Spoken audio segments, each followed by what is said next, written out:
ॐ नमो भगवते वासुदेवाय। ॐ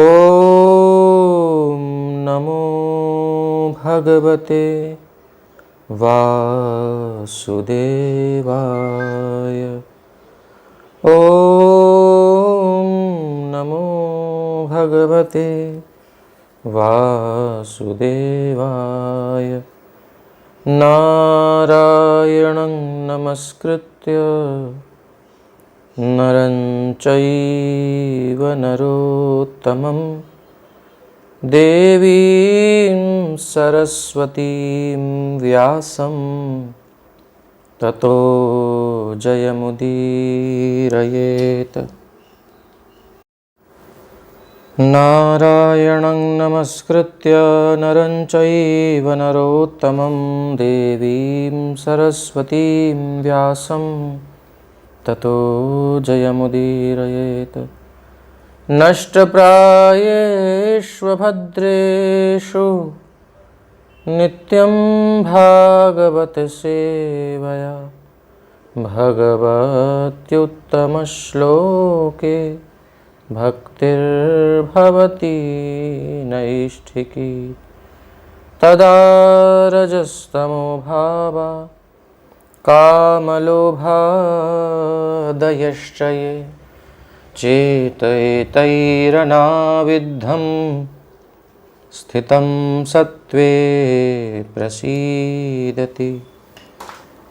एवं प्रसन्नमनसो भगवद्भक्तियोगतः भगवत्तत्त्वविज्ञानं मुक्तसङ्गस्य जायते।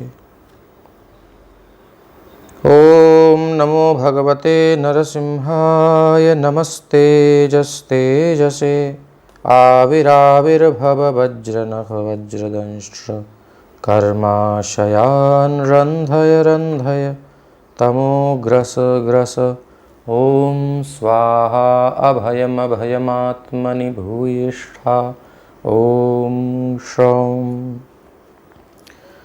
तो श्रीमद्भागवत महापुराण का क्रम पूर्वक अध्ययन करते हुए प्रथम स्कंध, द्वितीय स्कंध, तृतीय स्कंध, चतुर्थ स्कंध, पंचम स्कंध के प्रत्येक अध्याय के प्रत्येक श्लोक का दर्शन करते हुए और अब हम छठे स्कंध के चौथे अध्याय के 45वें श्लोक से प्रारंभ कर रहे हैं। ब्रह्मा भवो भवन्तश्च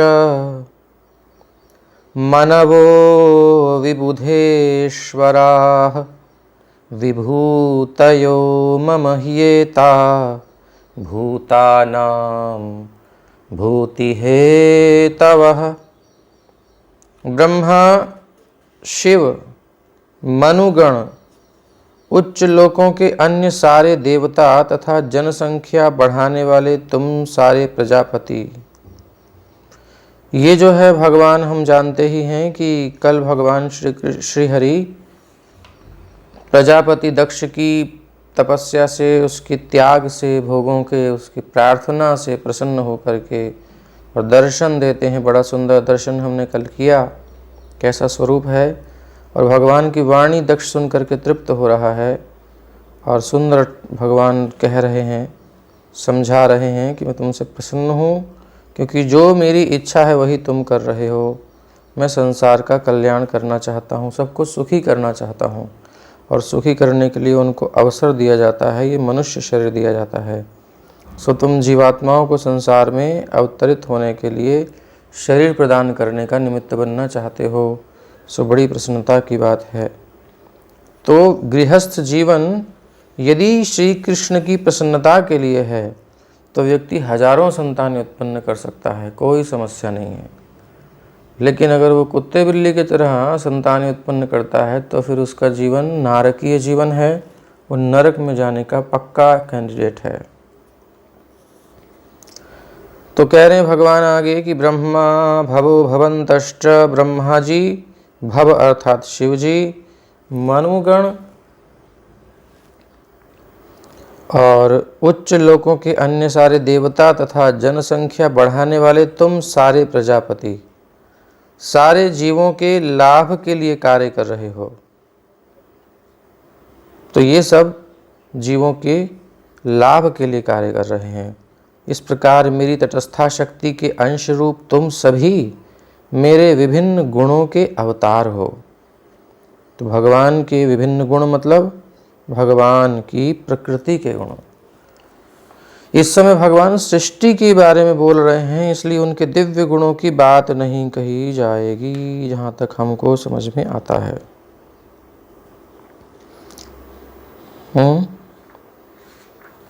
ये दोनों चीजें ले सकते हैं, ऐसा भी कह सकते हैं। भगवान के दिव्य गुण इनमें हैं तभी कोई शासन कर सकता है, उसको भी आप ले सकते हो।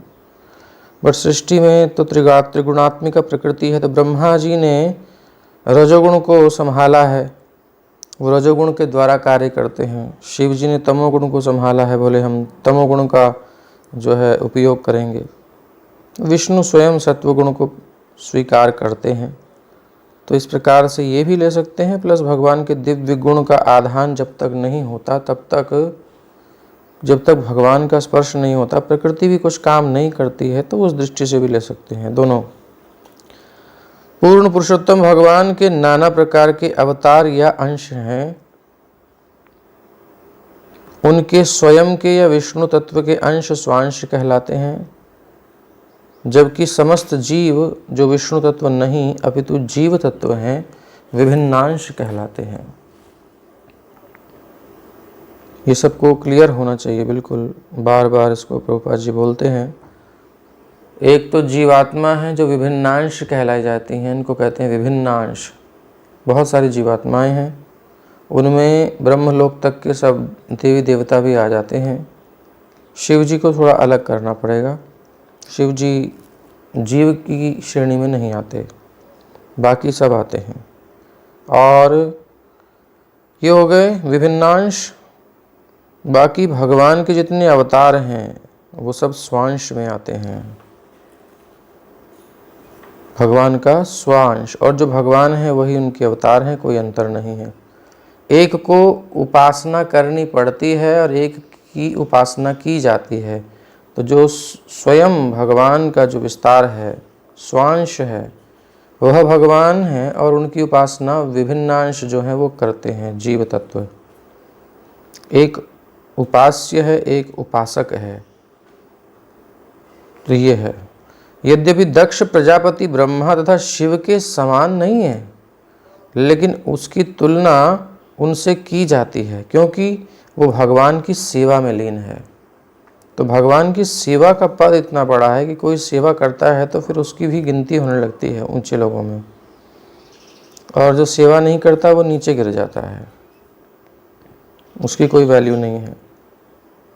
श्री भगवान की सेवा में ऐसा नहीं होता कि ब्रह्मा को उच्चतम कोटि का माना जाए, जबकि श्री भगवान की महिमा का प्रचार करने वाले सामान्य मनुष्य को अत्यंत निम्न कोटि का माना जाए। ऐसे अंतर नहीं होते भगवान के यहाँ। कोई भौतिक दृष्टि से चाहे ऊंच हो या निम्न हो,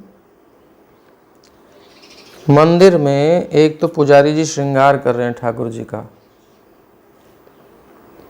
और एक जो है भक्त बर्तन मांज रहा है उनके, और एक भक्त झाड़ू लगा रहा है मंदिर में, और एक भक्त नाली साफ कर रहा है मंदिर की, और एक भक्त जो टॉयलेट है डिवोटीज का वो टॉयलेट साफ कर रहा है। तो भगवान की दृष्टि में सब समान हैं, सब सेवक बराबर मानते हैं ठाकुर जी। ऐसा नहीं कि ये बड़ी सेवा, ऐसा कुछ नहीं होता भगवान की सेवा में। इसलिए जो भी हमारे पास योग्यता है, जो भी सामर्थ्य है, उस सेवा को स्वीकार कर लेना चाहिए। और कभी भी दूसरे को ये नहीं सोचना चाहिए कि मेरी सेवा श्रेष्ठ है, मैं अपर हूँ और वो लोअर है, या मैं कुछ ज़्यादा स्पेशल हूँ। नहीं, ऐसा कुछ नहीं है।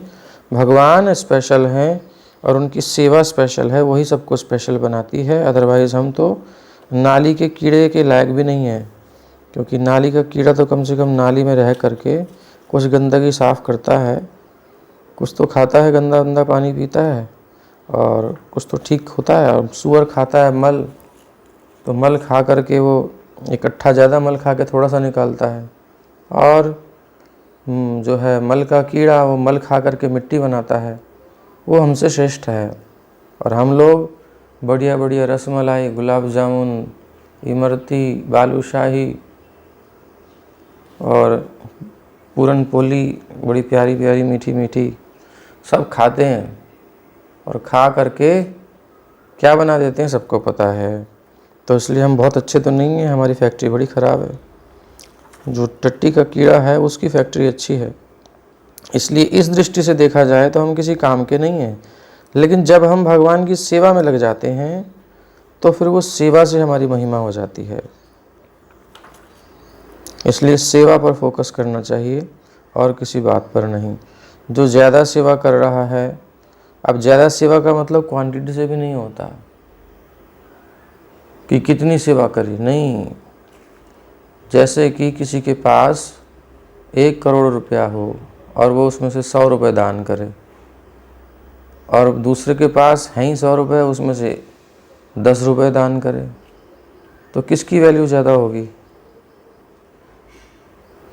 रेशियो देखना पड़ेगा, उसके पास कितनी सामर्थ्य थी, उसमें से कितना किया, इसके हिसाब से। तो सुदामा जी को भगवान ने क्यों चुपचाप दिया? उन्होंने कहा मेरे को देने के लिए इसके पास सामर्थ्य नहीं थी, मांग करके लाया। मैं कहाँ से मांग के लाऊंगा, मैं तो जो भी अपने रेंज में भगवान का ही है सब। सो इसलिए बेचारे शर्मा गए, संकोच करने लगे। ऐसा भगवान का स्वभाव है। और पीछे से दिया सुदामा को, सामने कुछ नहीं दिया, जो था उतरवा लिया। प्रभुपाद जी ने एक बार टीचिंग में, एक पुराना उनका डिवोटी था, बड़ी कंपनी का था वो मैनेजर, तो डिवोटी हो गया था, तो उसकी बड़ी पहचान थी विदेश में। तो उसने कितनी हजार भगवत गीता डिस्ट्रीब्यूट की बुक्स डिस्ट्रीब्यूशन में। और एक माताजी थी, वो नई जोड़ी थी, बड़ी भावना से सेवा कर रही थी, उन्होंने कभी कुछ किया नहीं था। तो बेचारी जा करके एक भगवत गीता, ये गिनी चुनी शख्स थी, वो जा करके डिस्ट्रीब्यूट करके प्रभुपाद जी को आई। वो बड़ा उसके जीवन के लिए बहुत बड़ी बात थी। तो प्रभुपाद जी ने उसको एक अंगूठी दी, खुश होकर के, बहुत सुंदर सेवा करी तुमने। और उधर जो है वो जो आए महाराज जी, मतलब वो उनके डिवोटी जो प्रभुपाद के शिष्य, उनको प्रभुपाद जी डांट लगाते, क्या किया तुमने? प्रभुपाद इतना बोले, तुम ये सब नहीं, बहुत कम है, ज़्यादा करके आओ, जाओ। अब आप कहोगे ये भेद क्यों? क्योंकि उसकी स्थिति नहीं थी, वो नहीं कर सकती थी, उसने फिर भी 2-4 पुस्तकें निकाली। तो उसके प्रयास को प्रभुपाद जी ने देखा। भगवान भी यही देखते हैं कि तुम्हारे पास सामर्थ्य कितनी है और तुम कितना एफर्ट कर रहे हो। तो श्रम चाउर्य, बल चाउर्य, ये चोरी नहीं होनी चाहिए। हमें किसके लिए करना है? किसी को दिखाना नहीं है, भगवान के लिए करना है, उनकी प्रसन्नता के लिए करना है। और वो बिल्कुल हृदय में बैठे हैं। बस बाकी लोग तो आपको सपोर्ट करने के लिए एक एनवायरनमेंट है, बस डिवोटीज़ आपको अवसर देते हैं कि आप ऐसे करिए, गाइडलाइन देते हैं। बाकी तो हमें करना है ना, उत्साह हमारा होना चाहिए।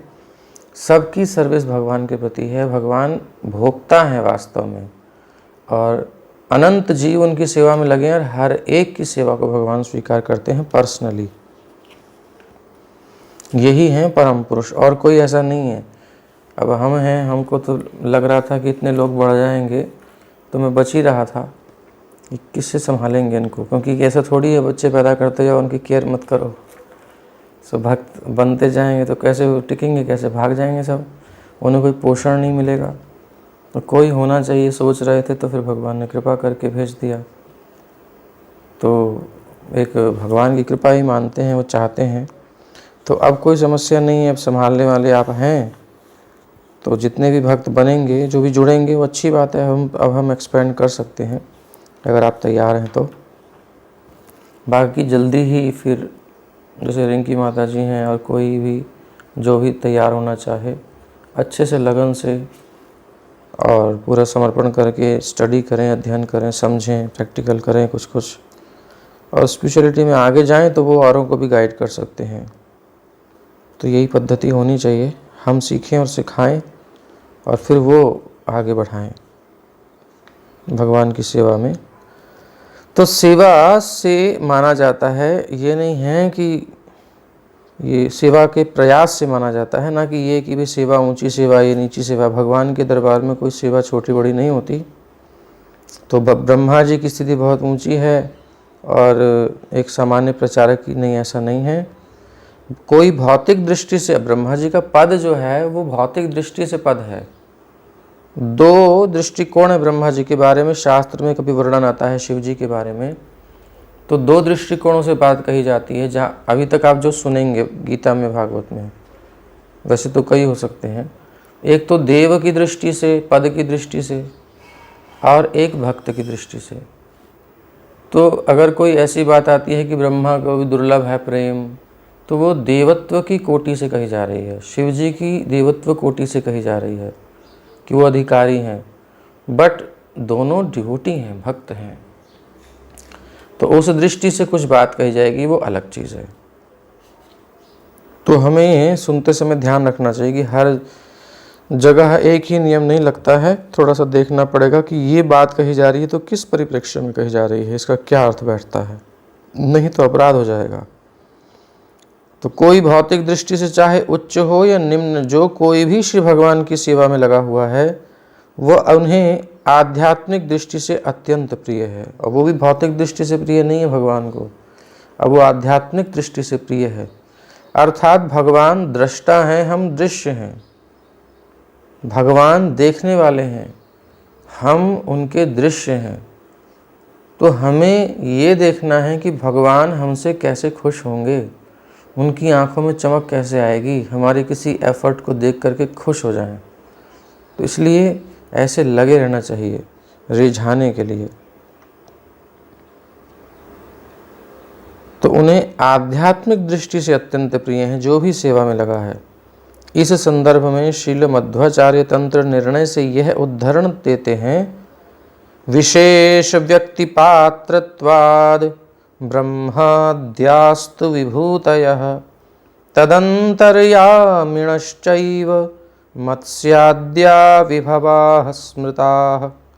ब्रह्मा से लेकर सारे जीव जो श्री भगवान की सेवा में लगे रहते हैं असाधारण हैं और विभूति कहलाते हैं, जैसा कि श्री भगवान ने श्रीमद् भगवद गीता में कहा है 10वें अध्याय के 41वें श्लोक में, यद्यद् विभूति मत्सत्वं श्रीमदूर्जितमेव वा तत्तदेवावगच्छत्वं मम तेजोंश संभवम्। यद यद विभूति, जो जो विभूति है, क्या क्या कहीं भी दिखाई दे, सारा ऐश्वर्य सौंदर्य तेजस्वी सृष्टियाँ मेरे तेज की एक चिंगारी मात्र से उद्भूत हैं। कहीं भी कुछ श्रेष्ठता दिखाई दे, विशेषता दिखाई दे, तो उसे भगवान की विभूति समझना चाहिए। जीव के पास कुछ नहीं है, कंगला है। जब जीव भगवान की ओर चलता है तो महिमामय हो उठता है, प्रकाशित हो जाता है, गुणों से युक्त हो जाता है। सर्वैर गुणैर समासते, जो भगवान की हरि की उपासना करता है, हराव भक्तस्य कुतो महद्गुण, और जो हरि का भक्त नहीं है उसमें कोई गुण नहीं होता। मनोरथी नासति धावतो बहि, मन के रथ पर बैठता है, यानी मन की बस खेल खेलता है, जो मन में आता है सो करता है, उसे भगवान से मतलब नहीं, तो उसके अंदर कोई गुण नहीं होता। जो गुण दिखता है ना वो गुण है नहीं। जैसे ही उसके मन की चीज़ नहीं हुई, देखो फिर उसका गुण कैसे विलुप्त हो जाता है। उसके मन के विपरीत हो।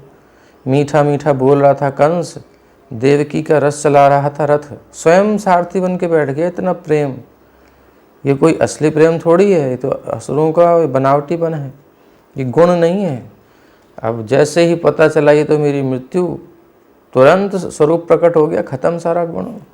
तो इसलिए संसार में जो गुण दिखाई देते हैं बिना भक्ति के, भक्ति का कहीं ना कहीं पुट है तभी गुण टिकता है, अदरवाइज वो ज़्यादा समय नहीं टिकने वाला, उसकी पोल खुल जाएगी।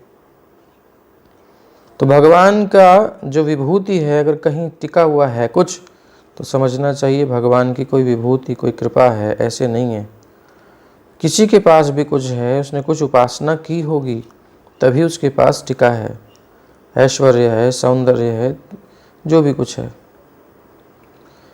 श्री भगवान की ओर से कार्य करने हेतु विशेष रूप से शक्ति प्रदत्त जीव विभूति कहलाता है। तो भगवान किसी को शक्ति देते हैं। अच्छा, शक्ति किसे देते हैं? जो उनकी सेवा करता है।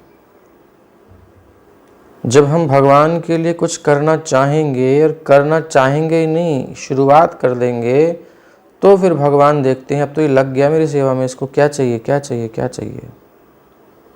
अब श्रीमती जी घर पे जब बनाती हैं श्रीमान जी के लिए, तो श्रीमान जी को चिंता होती है भाई क्या कुछ मंगाना तो नहीं, बता दो मार्केट जा रहा हूँ मैं,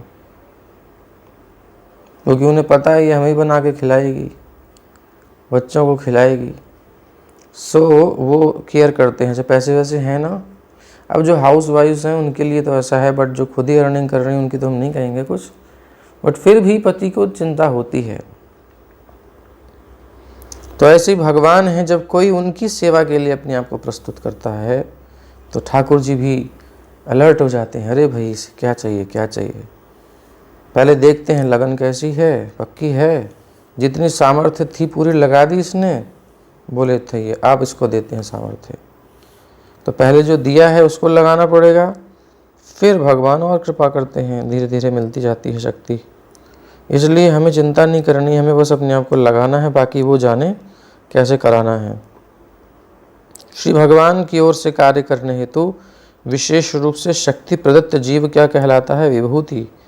जबकि श्री भगवान के विष्णु तत्व अवतार जैसे कि मत्स्य अवतार, कूर्मा अवतार, ये विभव कहलाते हैं। तो ये सब कुछ शब्दों की बातें हैं, विभूति और विभव, इसको भी आप नोट कर सकते हो। 46वां श्लोक, तपो मे हृदयं ब्रह्मंस तनुर्विद्या क्रियाकृतिः अंगानि क्रतवो जाता धर्म आत्मा सवः सुराः। हे ब्राह्मण, भगवान कितना स्पष्ट कह रहे हैं। हम लोग सोचते हैं कि भोग करो मौज करो, अरे भैया भगवान का जन्मदिन है, जन्मदिन पर तो माल उड़ाओ, हैप्पी बर्थडे टू यू करते हैं ना, तो खूब मज़ा आता है। पता है वहाँ खूब खाने पीने को मिलेगा, केक मिलेगा, एंजॉय करेंगे। अब भगवान का जन्मदिन होता है तो लोग कहते हैं उपवास रखो, हद हो गई, क्या है ये? क्योंकि भगवान को प्रिय है। तपो में हृदयम ब्रह्मंस, हे ब्राह्मण तपस्या मेरा हृदय है।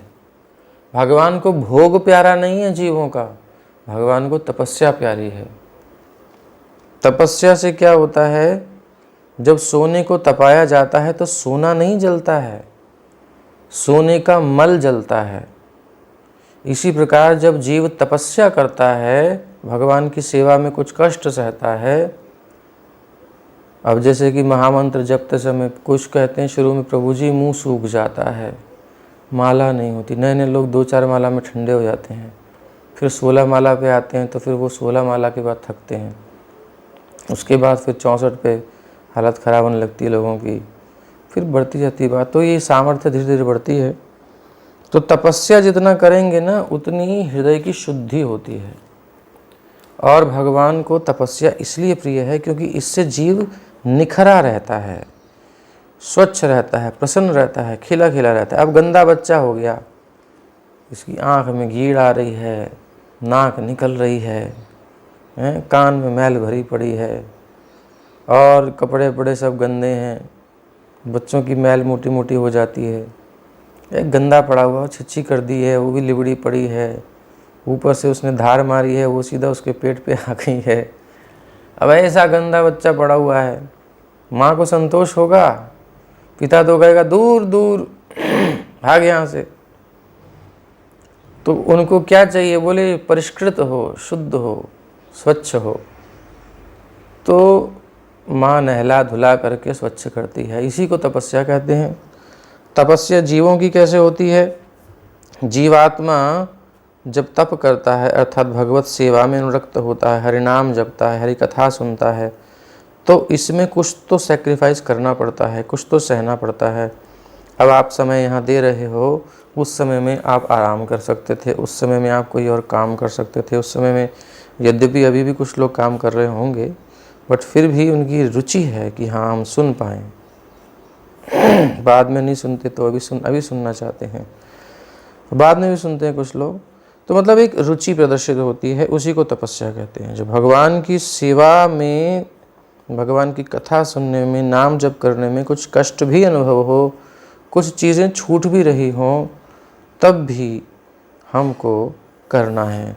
सुबह नींद आती है 4 बजे, लेकिन फिर भी हम 12 बजे सोए हैं, 1 बजे सोए हैं, फिर भी 4 बजे नींद आ रही है, तो भी 4 बजे उठना है। यही तपस्या है। और ये भगवान का हृदय है। स्पष्ट भगवान कह रहे हैं, तपो में हृदयम ब्रह्मंस। तो तपस्या ही मेरा हृदय है। जब कोई भगवान की सेवा करता है तो निश्चित उसका ध्यान तो होता ही है भगवान का। अब हम यहाँ कल श्रवण किए भगवान का, तो कितना सुंदर रूप था। ध्यान तो नेचुरल हो ही रहा है, तो ध्यान रूप में तपस्या ही मेरा हृदय है। जब कोई सेवा करता है भगवान की, तो उसके माइंड में ये होता है ना, किसकी सेवा कर रहा हूँ, श्याम सुंदर की सेवा कर रहा हूँ, तो नेचुरल ध्यान होता ही है। तो स्तुतियों तथा मंत्रों के रूप में वैदिक ज्ञान ही मेरा शरीर है। तो भगवान का हृदय है तपस्या, और स्तुतियों तथा मंत्रों के रूप में वैदिक ज्ञान, ये भगवान का शरीर है। और आध्यात्मिक कार्य, अब किसी को भगवान के दिल में रहना चाहता है कोई, तो उसे तपस्या को प्रेम करना चाहिए, ताकि वो भगवान के हृदय में रह सके। तपस्या को स्वीकार करना चाहिए, और स्तुतियों से, मंत्रों से भगवान की आराधना करना चाहिए, तो वो भगवान के शरीर की सेवा कर रहा है। आध्यात्मिक कार्य तथा आनंदानुभूतियाँ ही मेरा वास्तविक स्वरूप है। और जब कोई ऐसे भगवान की सेवा में लग जाता है, तो उसको नेचुरली आनंद का अनुभव होता है। यही भगवान का वास्तविक स्वरूप है। नंद के आनंद भयो, जय कन्हैया लाल की। उचित रीति से संपन्न हुए कर्मकांड तथा यज्ञ मेरे शरीर के विविध अंग हैं। पुण्य तथा आध्यात्मिक कार्यों से उत्पन्न अदृश्य सौभाग्य मेरा मन है, और विविध विभागों में मेरे आदेशों को लागू करने वाले देवता मेरे जीवन तथा आत्मा हैं। अर्थात भगवान की आदेश को फॉलो करते हैं और दूसरे को उसको भी सेवा में लगाते हैं, भगवान की इच्छा के अनुसार कुछ सुनाते हैं, तो भगवान उनको अपना ही स्वरूप मानते हैं। वो इतना प्रेम करते हैं उनसे। ये कल हमने सुना ही। प्रभुपाद जी तात्पर्य में कहते हैं कि कभी कभी नास्तिक लोग तर्क करते हैं कि ईश्वर हमें आँखों से नहीं दिखते, इसलिए वो कहते कि भाई हम विश्वास नहीं करते, जब कोई जड़ दिख ही नहीं रहा तो फिर क्या करें। उनके लिए श्री भगवान यहाँ पर ऐसी विधि बता रहे हैं जिससे वो ईश्वर को उनके निराकार रूप में देख सकते हैं। तो पहले ऐसे देख लो, बुद्धिमान लोग ईश्वर के साकार रूप में देख सकते हैं, जैसा कि शास्त्रों में बताया ही गया है। यदि कोई चाहता है कि भाई आमने सामने देखना, तो वो देख सकता है इस वर्णन के माध्यम से, जिसमें उनके शरीर के विविध आंतरिक तथा बाह्य अंगों का चित्रण हुआ है। तो पहला सिद्धांत जीवन का क्या है? तपस्या में लीन होना। और सुबह की शुरुआत ही तपस्या से होती है, जब हम 3 बजे 4 बजे उठ जाते हैं। तपस्या में लीन होना अर्थात भौतिक कार्यकलापों से मुख मोड़ लेना। तपस्या मतलब अपने सुख की क्रियाओं से मुक्त होना, भौतिक सुख से। जब हम सुबह उठते हैं तो भौतिक सुख तो छोड़ना पड़ता है, चाहे सर्दी हो चाहे गर्मी हो, मन तो करता नहीं, लेकिन 3-4 बजे उठता है जो, 4 बजे भी चलो नए हैं तो चलो 5 बजे वैसे चलो चलेगा, 4:30-5 सूर्योदय से पहले तो उठ जाना चाहिए, लेकिन फिर भी 3-4 बजे उठेगा तो भौतिक सुख तो गया उसका। लेकिन जब वो भगवान की सेवा में लगेगा तो उसका आध्यात्मिक सुख मिलेगा। तो भौतिक कार्यकलापों से मुख मोड़ना और आध्यात्मिक कार्यकलापों की ओर मुख करना, भौतिक सुख से मुख मोड़ना और आध्यात्मिक सुख को प्राप्त करना, यही तपस्या है। इसके बाद आध्यात्मिक कार्य आते हैं, जैसे कि वैदिक यज्ञ करना, वैदिक ज्ञान का अध्ययन, श्री भगवान का ध्यान और हरे कृष्ण महामंत्र का कीर्तन। हरे कृष्ण कृष्ण कृष्ण हरे हरे, हरे राम राम राम हरे हरे। ये भी तपस्या है, कलयुग में ये बहुत बड़ी तपस्या है। मनुष्य को चाहिए कि वो देवताओं का भी सम्मान करे, अपमान न करे, उपेक्षा न करे।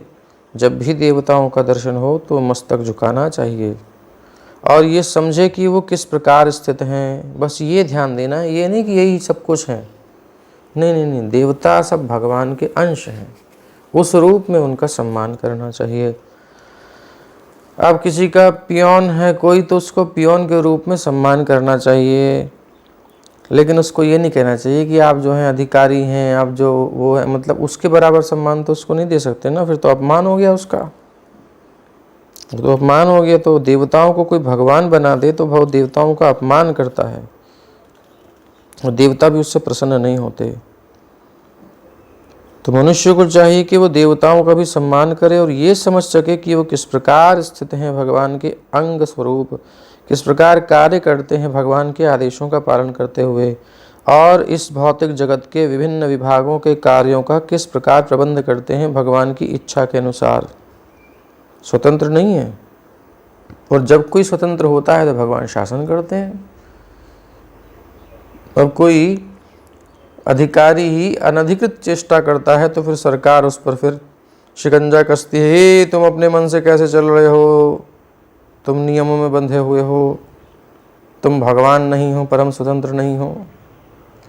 तो इंद्र ने थोड़ी सी सोची, थोड़ा अभिमान आ गया, मद आ गया, स्तंभ, तो भगवान ने करा दिया बंद उसका पूजन, और फिर बाद में उसे होश आया तो क्षमा मांगी भगवान से, कहा ठीक है चलो तुम्हें शिक्षा देने के लिए मैंने जो है ये किया था, अब तुम सही से जाओ और आराम से अपनी सेवा संभालो। तो भगवान तुरंत एक्शन लेते हैं। इसका मतलब देवता भगवान नहीं है, वो भगवान के सेवक हैं, वो उनकी मटेरियल इस भौतिक जगत में जो डिपार्टमेंट उनको मिला है उसको संभालते हैं।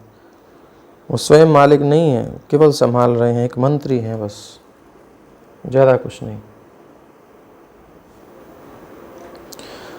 तो इस प्रकार मनुष्य देख सकता है कि ईश्वर किस प्रकार विद्यमान है और श्री भगवान की उपस्थिति के फलस्वरूप किस प्रकार हर वस्तु की समुचित व्यवस्था होती है, समुचित व्यवस्था हो रही है। दिशाएं हैं और सूर्यदेव, चंद्रदेव, वायुदेव, अग्निदेव, समुद्रदेव, समुद्र के भी देवता हैं। तो हर एक के देवता हैं, यानी कोई कंट्रोलर है। कोई भी चीज़ ऐसे नहीं है कि वो हवा में चल रही है, उसको नियंत्रण करने वाला कोई है, वो भगवान की शक्ति से कर रहा है। तो भगवान ही नियंत्रण कर रहे हैं दृष्टि से। समुद्र अपनी सीमा से पार क्यों नहीं जाता, थोड़ा सा पूछना चाहिए किसी को अगर वो वैज्ञानिक जानकारी रखता है तो। जल की स्थिति ज़्यादा है, पृथ्वी कम है, फिर भी वो समुद्र अपनी सीमा में रहता है, बाहर नहीं आता। यदा कदा थोड़ी सुनामी आ जाए, थोड़ा दिखा दिया, बाकी तो जैसा है देखा जाए तो जल तो बहुत अधिक है, उसको तो ऊपर ओवरफ्लो करना चाहिए पृथ्वी से, कब का मटियामेट हो जाता सब, लेकिन नहीं, किसने टिका रखा है। तो ये कई कई चीज़ें हैं जो व्यवहारिक हम देख सकते हैं, अपने शरीर में देख सकते हैं, आसपास प्रकृति में देख सकते हैं। ये जो डीएनए की जो कोडिंग की है, किसने की है कि भाई इस बीज से यही पेड़ निकलेगा। अभी हम लोग कुछ मिला मिलू के कुछ गड़बड़ करके कर रहे हैं तो उसका दुष्परिणाम भी भोग रहे हैं, बट फिर भी अगर हमने किया है तब उसमें चेंजेस आए हैं तो पहले किसने तो किया होगा ना। तो ये दिमाग लगाना चाहिए कि हर एक क्रिया के पीछे कोई करता है, उसी को हम, उसी मूल कर्ता तक हमें पहुंचना है। तो भगवान की उपस्थिति के फलस्वरूप किस प्रकार हर वस्तु की समुचित व्यवस्था होती है ये देखना चाहिए। जैसा कि भगवान कह रहे हैं कि प्रकृति मेरे निर्देशन में कार्य करती है, और ये हम सब सुन ही चुके हैं। अगला श्लोक, अहमेवा समेवाग्रे नान्यत किंचान्तरम बहिः संज्ञानमात्रम अव्यक्तम प्रसुप्तमिव विश्वतः। इस विराट जगत की सृष्टि के पूर्व अकेला मैं अपनी विशिष्ट आध्यात्मिक शक्तियों के साथ विद्यमान था, तब चेतना प्रकट नहीं हुई थी। जिस प्रकार नींद के समय मनुष्य की चेतना अप्रकट रहती है, उसमें कोई एक्शन नहीं दिखाई देता, यानी प्रकृति शांत थी सम अवस्था में। भगवान ने देखा, जैसे कोई पति अपनी पत्नी को जगाए, अरे भगवान जाग, सुबह हो गई, नेक थोड़ा सा कुछ बना के ला, नींबू पानी बना के ला, ऐसे कहे, चाहे तो नहीं कहेंगे हम। तो अहम शब्द किसी व्यक्ति का सूचक है, जैसा कि वेदों में बताया गया है। नित्यो नित्यानां चेतनश्चेतनानां, चेतना नाम यानी कि बहुत सारे चेतन का जो परम चेतन है वो भगवान है। नित्यों में परम नित्य, असंख्य जीवों में सर्वोपरि व्यक्ति हैं। श्री भगवान ऐसे पुरुष हैं जिनका निर्विशेष पहलू भी है। भगवान की अंग कांति निर्विशेष स्वरूप है भगवान का, और परमात्मा उनका आंशिक स्वरूप, और भगवान तो स्वयं पूर्ण रूप हैं ही, ये हम समझ चुके हैं। तो भक्ति से भगवान का अनुभव होता है, ये भी हम अच्छे से समझ चुके हैं। प्रभुपाद जी बार बार सुनाते हैं इसलिए ताकि हमें याद रहे कि यही है, इसके अलावा कुछ नहीं है वैदिक शास्त्र में। तो भगवान के अंतर्बार कुछ नहीं है, वो भगवान ही भगवान है, उनके अतिरिक्त कुछ नहीं है संसार में। ना चांतर बहिर्यस्य न पूर्वम ना विचापरम, पूर्वापरम बहिश्चांतर जगतो यो जगच्च यः तम मत्वात्मजम व्यक्तम मर्त्यलिंगमधोक्षजम गोपिको लूखले दामना बबंध प्राकृतम यथा। उस ब्रह्म को गोपी यशोदा ने बांध दिया, जिसका अंदर नहीं है, न चांतर बहिर्यस्य, जिसका अंदर भी नहीं है बाहर भी नहीं है, न पूर्वम ना पिचापरम, जिसका आदि नहीं है अंत नहीं है, पूर्वापरम बहिश्चांतर जगतो यो जगच्च यः, और जो कुछ भी है वो उसी से उद्भूत है। तो बड़ा विरोधाभास दिखाई देता है भगवान की, जो स्वरूप है भगवान का उसमें विरोधाभास चीज़ें दिखाई देती हैं जो इस दिमाग से समझी नहीं जा सकती, इसीलिए वो अचिंत्य हैं। अगर वो हमारे चिंतन में आ गए तो काहे के भगवान, वो हमारी बुद्धि से हम नहीं समझ सकते क्योंकि विपरीत चीज़ें चल रही हैं, और दोनों बिल्कुल प्रेम से रहती हैं। जैसे कि दो पत्नियां किसी की हों या 10-15 हों, कोई बात नहीं, तो वो कोई लड़ाई ना करे, ये बड़ा आश्चर्य की बात है। कोई मनमुटाव ना हो किसी का, ये बड़े आश्चर्य की बात है। लेकिन भगवान की 16,108 पटरानियाँ, कोई मनमुटाव नहीं, कोई लड़ाई नहीं, सब बढ़िया चल रहा है, नो प्रॉब्लम, नो टेंशन। ये भगवान ही कर सकते हैं। हमने एक बाहर का उदाहरण दिया, बट भगवान के शिव विग्रह स्वरूप में सब कुछ व्याप्त है।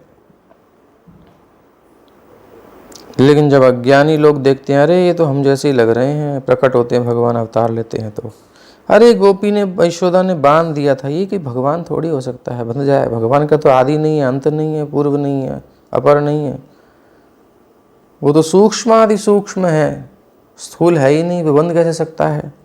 तो ये बुद्धि उनकी चकरा जाती है ये देख कर कि भगवान कैसे बन सकता है, ब्रह्म कैसे बन सकता है, लेकिन वो बंधा है, यही आश्चर्य है।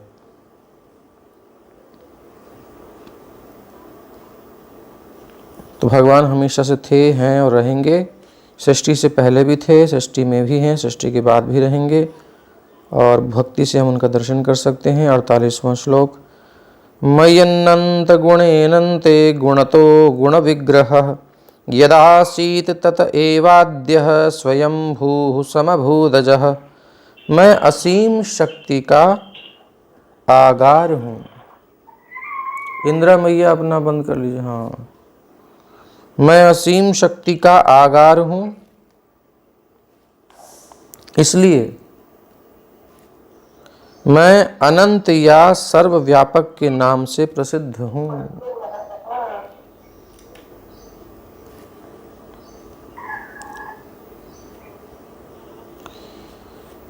असीम शक्ति भगवान के पास है और इसलिए अनंत या सर्वव्यापक के नाम से भी प्रसिद्ध हैं।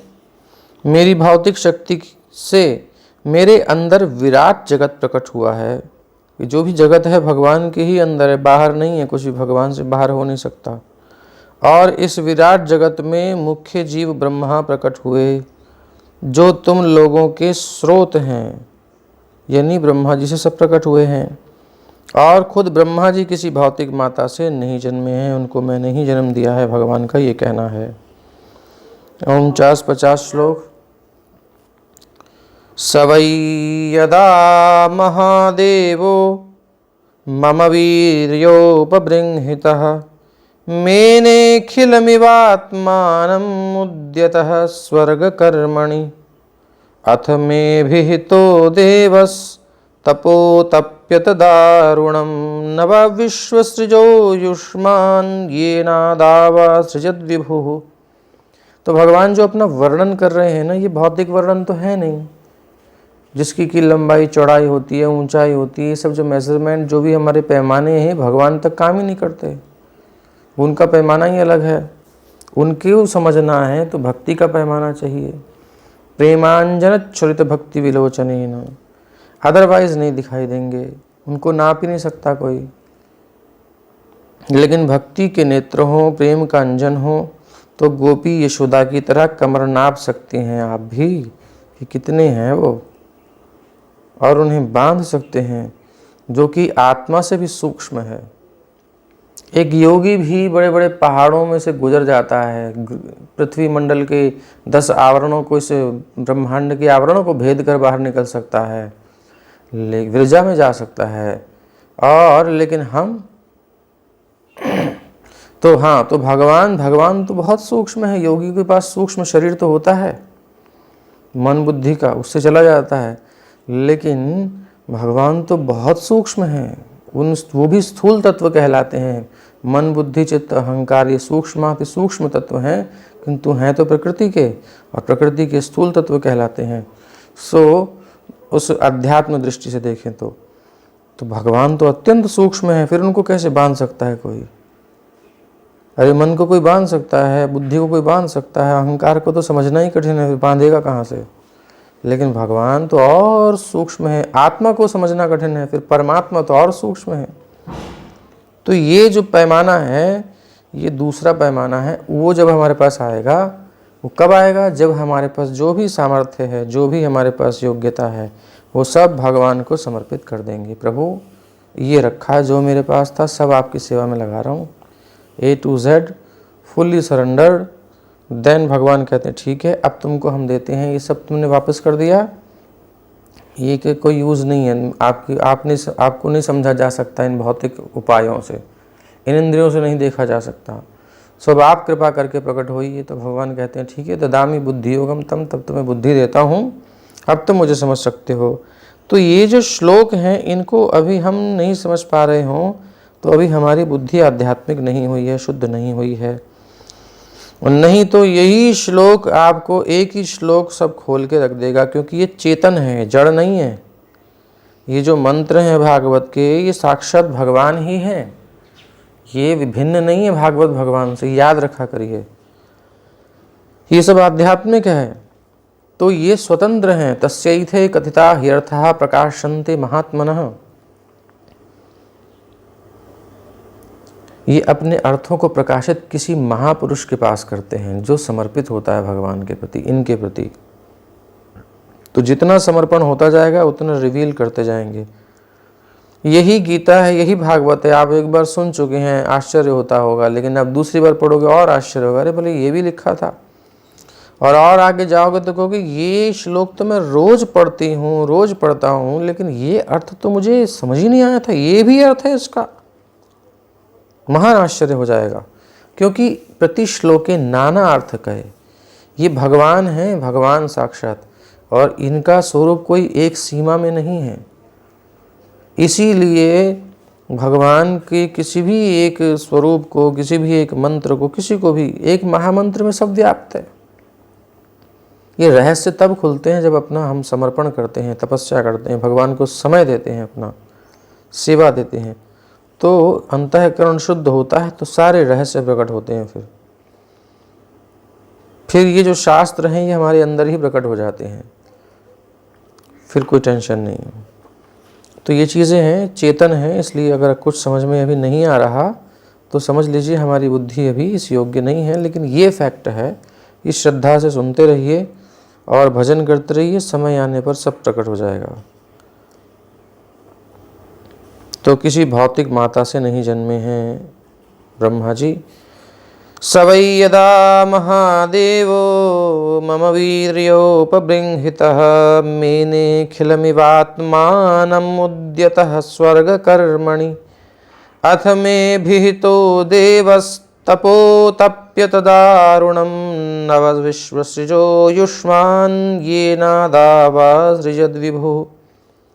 जब ब्रह्मांड के मुख्य देवता यानी कि ब्रह्मा जो स्वयं प्रकट हुए हैं, किसी माता से नहीं आए, जिनको मेरी नाभि से प्रकट हुए, कमल से प्रकट हुए हैं, मेरी शक्ति के द्वारा प्रेरणा पाकर सृजन करने का प्रयास कर रहे थे।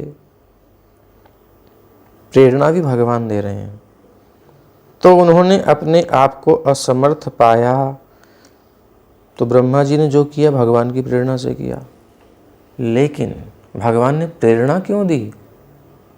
सृष्टि की ही प्रेरणा क्यों दी? क्योंकि ये ब्रह्मा जी ने पूर्व में 100 जन्मों तक वर्णाश्रम का ढंग से पालन करके ये कामना की है कि मुझे ब्रह्मा बनना है।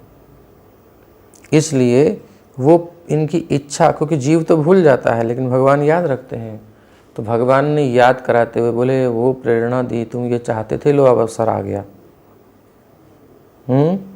तो इस प्रकार से जैसे बच्चा होता है, माँ की पिता की इच्छा है, नहीं कर पा रहे, एक दिन बालक बढ़िया बिजनेस करता है, बढ़िया नौकरी करता है और अपना इकट्ठा कर के और वो चीज़ सामने लगता है, माँ से कहता है माँ आँख खोलो, आँख बंद करके जाता है और ले जाता है सामने और कहता है माँ आँख खोलो। एकदम माँ, अरे बेटा, मतलब दिल की जो कामना थी, ख्वाहिश थी, वो पूरी कर दी, एकदम आश्चर्यचकित हो जाती है। तो ऐसे ठाकुर जी कहते हैं क्या, अच्छा ये इच्छा है, ठीक है, तो वो तो जीव को स्मरण रहेगा नहीं, भगवान ही हेल्प करते हैं। तो फिर वो प्रेरणा देते हैं अंदर से कि आप चालू करो काम, करो सृष्टि, करो, संभालो सब, तुमको अपॉर्चुनिटी मिल गई। तो ऐसे ही है, भगवान प्रेरणा हमारी इच्छा के अनुसार देते हैं। इसलिए अगर हमारे अंदर गंदी गंदी इच्छाएं आ रही हैं तो हमने गंदे काम किए थे, गंदी इच्छाएं पहले की थी, उसका प्रभाव है। भगवान केवल प्रेरक हैं, और प्रेरक रघुवंश विभूषण, और वो इंडिपेंडेंटली कुछ प्रेरणा नहीं दे रहे। वो अपनी प्रेरणा अपनी इच्छा से कब देते हैं? जब हम उनको सरेंडर कर देते हैं। फिर हम क्लेम नहीं कर सकते कि भैया जो है मेरा कोई दोष है, फिर उसका कोई दोष नहीं, क्योंकि तब डायरेक्ट भगवान से प्रेरणा आती है। जो मुक्त जीव होते हैं, भक्त होते हैं, उनकी हर क्रिया भगवान की इच्छा से होती है। वो भले ही हमें गलत लगे, भगवान करा रहे हैं, इसलिए उनको कोई रिएक्शन नहीं मिलने वाला। लेकिन हम जैसे जीव, हमने अपनी इच्छाएं, अपनी कामनाएं, अपनी क्रियाएं करी हुई हैं, उसके रिएक्शंस हमारे सामने आते हैं। उन रिएक्शंस को भी हैंडल करने की जिम्मेदारी तो भगवान की है ना, कंट्रोल तो वही कर रहे हैं। नहीं तो सृष्टि में अस्त व्यस्तता हो जाए। फ़ोन यहाँ से लगा रहे हैं, लग रहा है किसी और के पास, हम कह रहे हैं हरे कृष्ण, वो कह रहा है कौन बोल रहा है ऐसा हो जाता है। तो ये मिसअंडरस्टैंडिंग हो जाएगी। मानव निर्मित व्यवस्था में ये हो सकता है, लेकिन भगवान सब याद रखते हैं, पूरा बायोडाटा है, रिकॉर्ड है। तो इसलिए प्रेरणा हमारे अंदर जब आती है, जो एक भौतिक जीव के अंदर, विषयासक्त जीव के अंदर, असमर्पित जीव के अंदर, तो वो देने वाले भगवान ही हैं, बट वो हमारे अनुसार दे रहे हैं। और जब कोई समर्पण कर देता है पूरा, उसका सारा हिसाब किताब ख़त्म, डिलीट ऑल। उसके बाद अब जो कुछ होगा, अब भगवान चाहें तो उसमें से कुछ रख सकते हैं, उसका प्रारब्ध बना के, वो उनकी इच्छा है। इसलिए मुक्त पुरुषों का भी जीवन देखा जाता है, प्रारब्ध नष्ट हो गया है तो फिर क्या है, बोले भगवान की इच्छा से कुछ रह गया है। अभी उन्होंने कुछ फाइल्स डिलीट नहीं करी हैं, वो चाहते हैं कुछ और सेवा लेना इस जगत में, तो प्रारब्ध भी भुगवाते हैं उससे और अपनी कृपा भी करते हैं, तो दोनों चीज़ें मिल जाती हैं। वो उनकी इच्छा है, चाहें तो मुक्त करके ले जाएं। अब तो समर्पण कर दिया ना, तो अब रखो चाहे ना रखो, जो करना है वो करो, प्रॉपर्टी आपकी है। नित्य दास प्रतित्व अधिकार, वो चीज़ बहुत ऊंची है। तो समझने के लिए बता दिया कि एक मुक्त पुरुष, एक समर्पित भक्त के जीवन में जो घटता है, उसको जो प्रेरणा आती है वो भी रघुवंश विभूषण भगवान से ही आती है। लेकिन वो डायरेक्ट भगवान की इच्छा होती है, उनकी पर्सनल इच्छा होती है उससे कराने की। और वो तो इंस्ट्रूमेंट होता है, लेकिन अभी हम इंस्ट्रूमेंट हैं, बट इसमें हमारी भी कुछ इच्छा मिली हुई है। क्योंकि अगर ऐसा नहीं होता तो कभी कभी चीज़ें हमारे मन के विपरीत, हमारी इच्छाओं के विपरीत जाती हैं तो हमको खलने लगता है। तुरंत हम साइड में होना चाहते हैं, यार ये क्या हो रहा है, ये क्या हो रहा है। लेकिन एक भक्त ऐसा नहीं करता। भक्त को मृत्यु भी सामने आती है तो कहता है आओ आओ, स्वीकार है। तो ये अंतर है।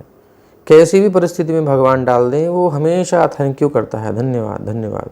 आप खुश हो ना, ठीक है, नरक में जाओ, भेजो हमें, नो प्रॉब्लम, बस आप खुश दिखने चाहिए, नरक भी झेल लेंगे।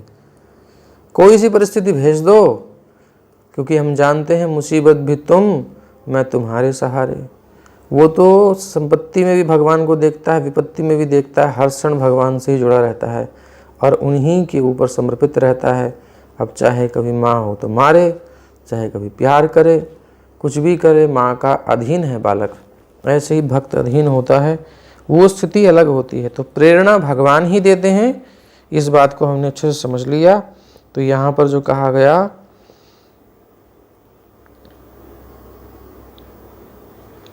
जब ब्रह्मांड के मुख्य देवता ब्रह्मा स्वयंभू, इसमें किसी को डाउट तो नहीं है? अभी प्रश्न कर सकते हो, मैं मौका दे रहा हूँ। क्लियर हो गया सब्जेक्ट?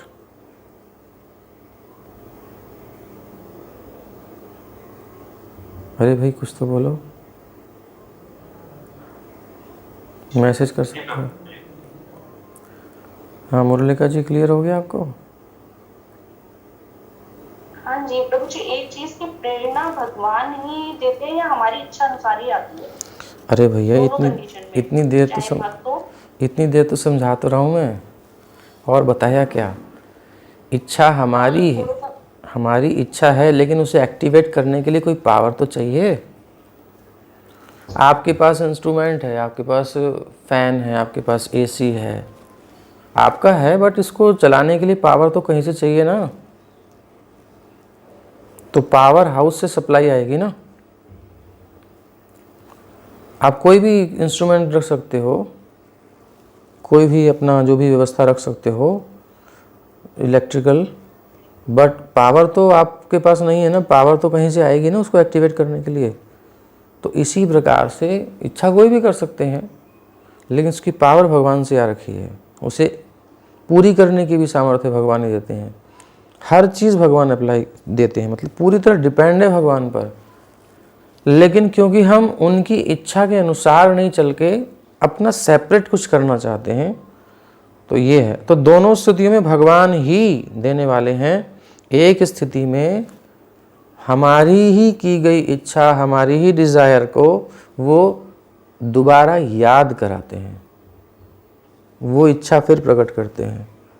अब किसी का बहुत विषयी जीवन रहा है, पहले भोगी विलासी रहा है, वो उसके संस्कार बड़े प्रबल हैं, तो वो भगवान फिर वो उसके अंदर वो गलत कामनाएं वो सब आएंगी, वो उसे याद कराएंगे, तुमने पहले ऐसा जीवन जिया था, तो वो पावर उसमें दे देते हैं, तो वो इच्छाएं उस पर तो होती हैं। तो भगवान ही कर रहे हैं ना, लेकिन उसकी इच्छा को एक्टिवेट कर रहे हैं, अपनी पर्सनल इच्छा उनकी नहीं हो रही है। वो तो चाहते हैं कि छोड़ दे सब, ये सब समर्पण कर दे। लेकिन अभी तो दोनों स्टेजेस में भगवान ही प्रेरणा दे रहे हैं, बट एक में डायरेक्ट भगवान की प्रेरणा है, एक ने कह दिया कि भैया हमारे घर में कुछ नहीं है, जो कुछ है वो आपको ही देना है। तो फिर ऐसा हो जाए, मान लो पावर हाउस वाले कहें ठीक है आपका घर में क्या क्या, ये सब इसमें फ्रिज दे देते हैं आपको, और रॉड दे देते हैं, और आपको फ़ैन दे देते हैं, चलो एसी लगा देते हैं, और ये जो भी लगा दें, वो पावर भी उनकी और सप्लाई भी वहीं से आ रही है, और जो इंस्ट्रूमेंट चलने हैं वो भी उन्हीं के दिए हुए हैं। एक ये स्टेज है। एक स्टेज ये है कि हमारे इंस्ट्रूमेंट हैं और सप्लाई बाहर से ले रहे हैं। तो एक बद्ध अवस्था में हम जो अपनी पर्सनल कामनाएं करते हैं, इच्छाएं करते हैं, वो हमारी होती हैं, बट वो भगवान से प्रेरित होती हैं। तो प्रेरणा ब्रह्मा जी को भगवान दे रहे हैं यहाँ सृष्टि की। और दूसरी होती है एक समर्पित भक्त, जिसे ये रुचि नहीं है कि मुझे ये करना है या वो करना है, वो कह रहा है कि आप जिसमें प्रसन्न हो उसमें मैं प्रसन्न हूँ। समझ में आया अभी नहीं?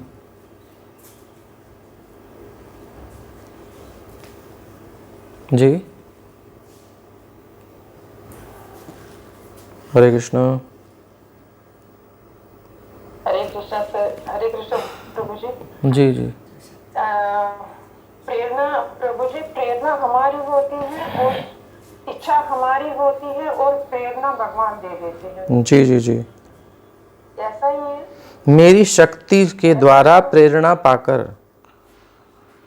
मेरी शक्ति के द्वारा प्रेरणा पाकर, प्रेरणा हमारी है बट भगवान की शक्ति है। जी प्रभु जी। हमारी इच्छा की कोई वैल्यू नहीं अगर भगवान उसमें हेल्प ना करें। जी जी। भगवान की मतलब भगवान की इच्छा से ही सारी हमारी जो प्रेरणा होती है वो पूर्ण होती है। मैं तो कोशिश कर रहा हूँ सरल समझाने की, अगर अभी भी समझ में नहीं आ रहा तो कैसे समझाएं? जी प्रभु जी एक बार थोड़ा सा बता दीजिए। माँ कहती है बेटे से, बेटा तुझे डॉक्टर बनना है। बेटा कहता है मुझे इंजीनियर बनना है। तो मैच कर रही है? नहीं। लेकिन क्योंकि बेटे से प्यार है, चल तेरी इच्छा है, चल कोई बात नहीं। पिताजी कहते हैं चल बेटा ठीक है तुझे इंजीनियर बनना है, चल ठीक।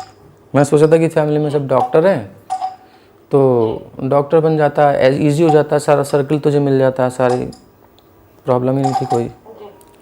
लेकिन अब तू नहीं चाहता तो ठीक है, तो इंजीनियर बन, ठीक है, क्या क्या चाहिए वो सब व्यवस्था कर देंगे।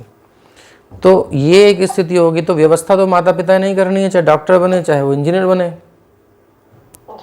लेकिन एक स्थिति में उसकी अपनी इच्छा है और एक स्थिति में माता पिता, अच्छा ठीक है आप ऐसा चाहते हैं, ठीक है मैं आपकी इच्छा पूरी करूंगा।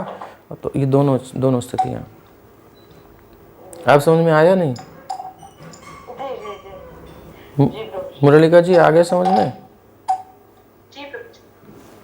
हाँ ठीक है। तो पहले उदाहरण से समझ में नहीं आया, ये वाले उदाहरण से समझ में आ गया? चलो शुक्र है, भगवान ने प्रेरणा दे दी। तो ये है, थोड़ा सा ही अंतर, ज़्यादा नहीं है। बद्ध और मुक्तावस्था में इतना ही अंतर है, एक में अपनी चलाते हैं हम, एक में भगवान की चलने देते हैं। और अपनी चलाने में हम फंसते हैं, कभी संतुष्ट नहीं होते, क्योंकि हर जगह हम स्टेप चेंज करते हैं। यार यहाँ मुझे सेटिस्फेक्शन नहीं हो रहा, वहाँ यहाँ वहाँ कहीं नहीं हो रहा। और भगवान पर निर्भर हो जाते हैं तो क्योंकि वो भगवान हैं, हम कुछ डायमेंशंस को मेजरमेंट कर सकते हैं, उनके तो हर दृष्टिकोण से देख करके बोलते हैं, हर दृष्टिकोण से वो बात करते हैं। कुछ भी करेंगे विधान तो हर दृष्टिकोण से करेंगे, पिछला अगला सब देख करके करेंगे। हम देखते हैं छोटा सा जीवन का हिस्सा जो हमारा जिया हुआ है, भगवान भूत भविष्य वर्तमान सब देखने वाले हैं। इसलिए भगवान जो करेंगे वो हमेशा ही मंगलमय होगा। भले ही हमें लगे कि यहाँ अरे ये तो मेरे जीवन की तो बस हो गई कल्याण, ऐसी की तैसी हो गई और भगवान कैसा और क्या कर दिया, लेकिन बाद में समझ में आता अरे ये तो सही हुआ था उस समय। डिवोटीज बस इस बात को समझ जाते हैं, तुरंत समर्पण कर देते हैं। हर विधान में जैसे राखो तैसे रहो रे।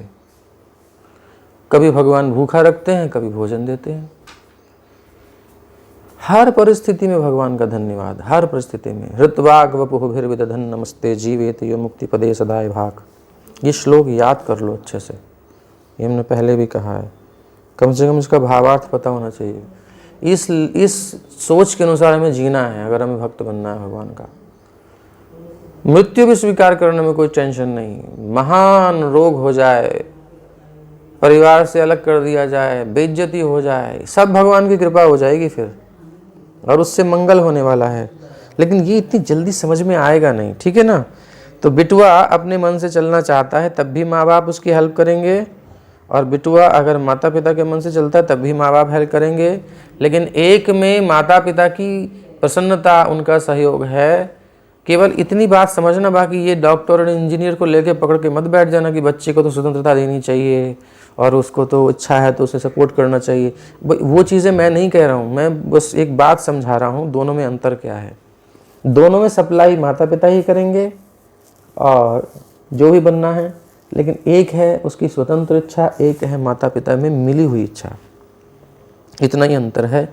तो एक अधिकारी जो हैं देवता आदि, ये भी भगवान की इच्छा, एक इच्छा को लेकर के चल रहे हैं।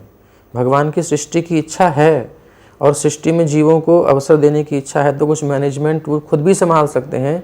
लेकिन कुछ जीव भगवान की सेवा करना चाहते हैं, जैसे इंद्र हैं, ब्रह्मा है, सब देवता, ये कुछ पुण्य करके तपस्या करके उस पोस्ट को प्राप्त किए हैं। किस लिए? भगवान की सेवा करने के लिए। बट ये सेवा गौण सेवा है, ये मुख्य सेवा नहीं है।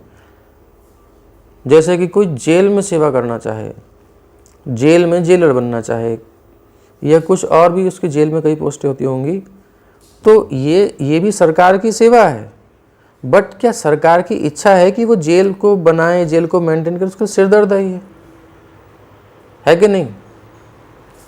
तो कोई जेल के कैदियों को सुधार करके और जेल से निकाल करके और बाहर ले आए, उनको ऐसा जीवन दे दे, तो फिर सरकार का ये धन्यवाद, यहाँ की जेल खत्म।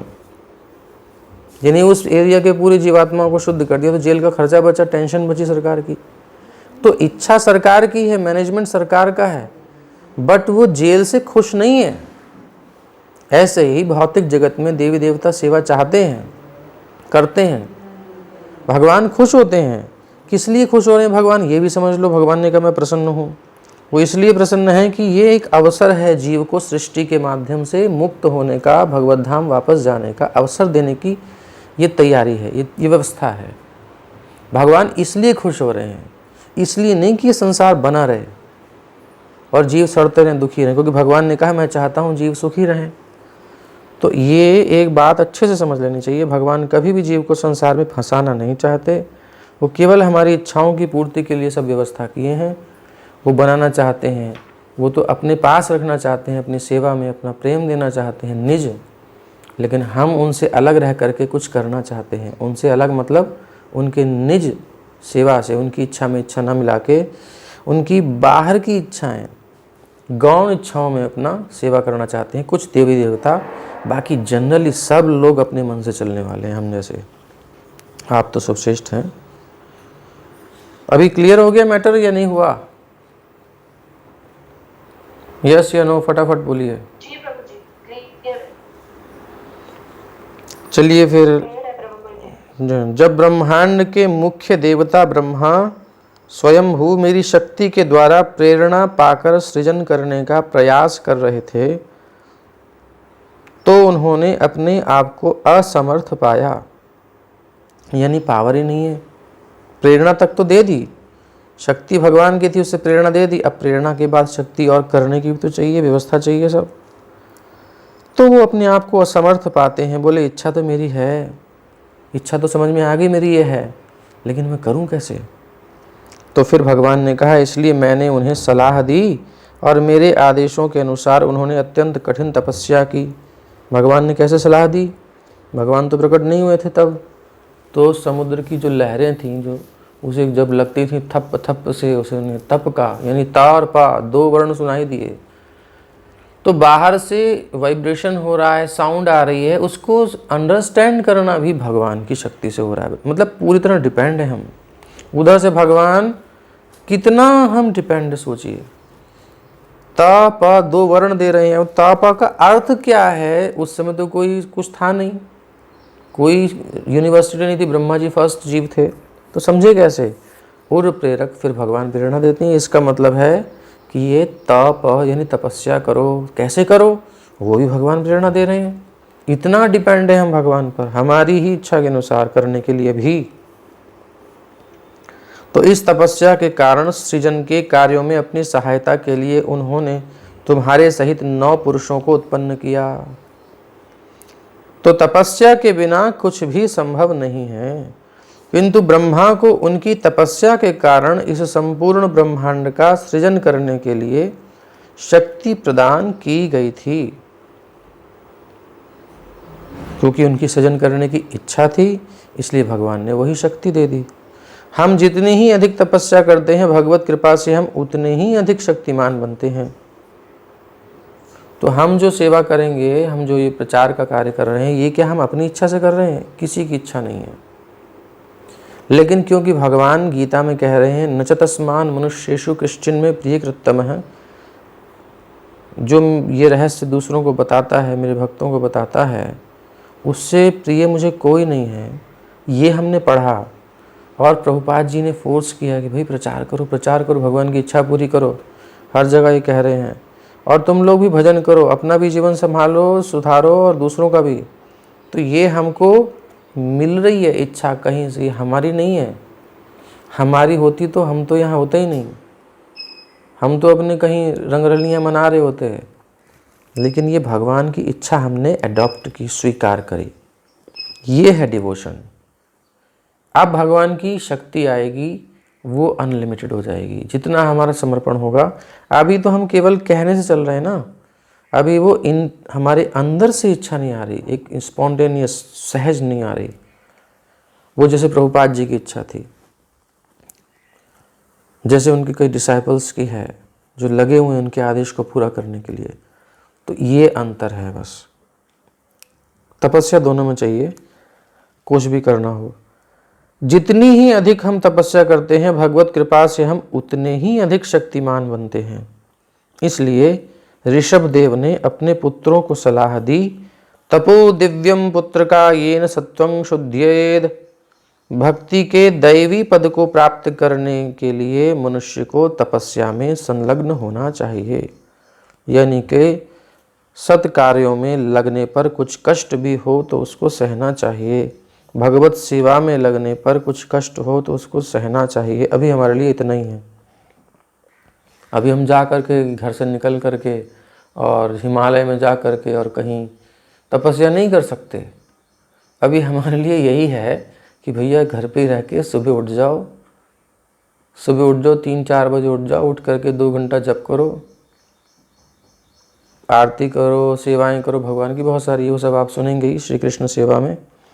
तो ये तपस्या करने के लिए ही मनुष्य जीवन मिला है। इससे हमारी शुद्धि होगी और इसी से आगे की उन्नति होगी, सब होता जाएगा। भक्ति के दैवी पद को प्राप्त करने के लिए मनुष्य को तपस्या में लगना चाहिए। ऐसे कार्य से उसका हृदय शुद्ध होता है।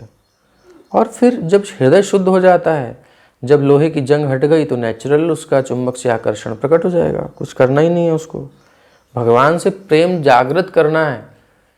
वो सोया हुआ है ऐसा समझ लो, लाना नहीं है कहीं से प्रेम भगवान से, को सिखाना नहीं कि कैसे करना है प्रेम। नेचुरल है वो, बस वो थोड़ा सा कवरिंग हटानी है। हम अपने भौतिक अस्तित्व में अशुद्ध हैं, इसलिए हम कोई आश्चर्यजनक कार्य नहीं कर सकते। क्योंकि हम अशुद्ध हैं इसलिए अशुद्ध काम करते हैं। गंदगी से ही पैदा हुए हैं, गंदगी में ही हमारी मति जाती है।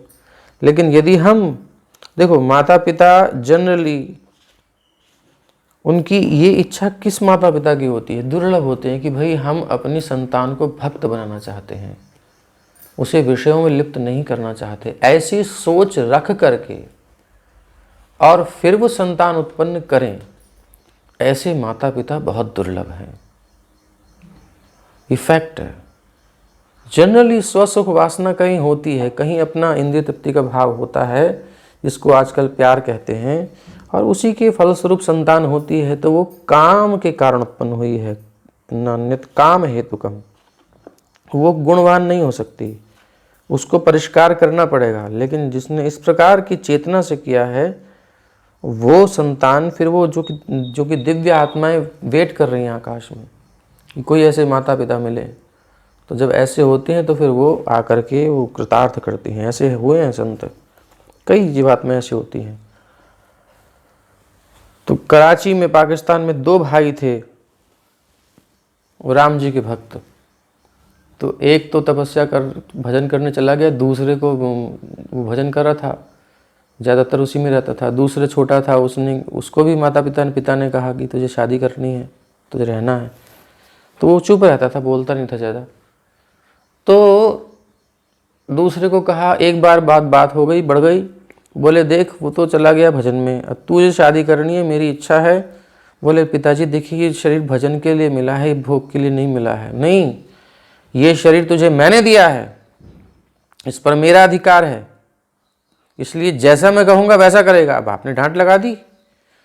तो उनको कुछ नहीं बोले, हाथ जोड़ करके बोले, अच्छा पिताश्री, मैंने सोचा था ये शरीर तो भगवान ने दिया है, भगवान के भजन के लिए मिला है।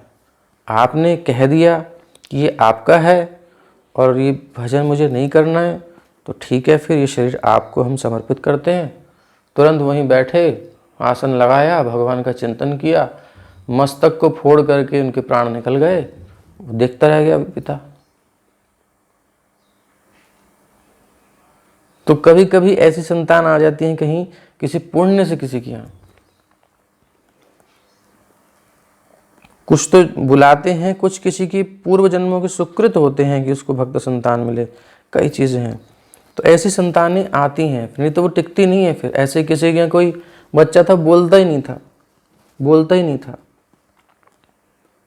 सब परेशान, डॉक्टर को दिखाए, बोले इसके अंदर शक्ति तो है, बोल तो सकता है, बोलता क्यों नहीं है, मुंह मौन क्यों रहता है, चुप क्यों रहता है। वो भ्रष्ट योगी था, वो आया तो कोई एक महात्मा संत आए और वो उनको मिलाया, उनसे तो प्रणाम किए, तो एकांत में फिर उनसे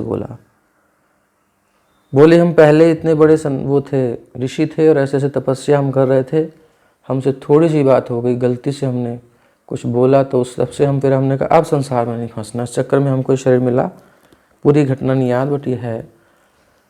तो फिर वो इसलिए मौन थे, उन्होंने कहा ठीक है आप मौन रहिए, चिंता मत कीजिए, मैं इनको समझा दूंगा कि इनको कुछ ना कहें। तो ऐसी ऐसी स्थितियाँ हैं।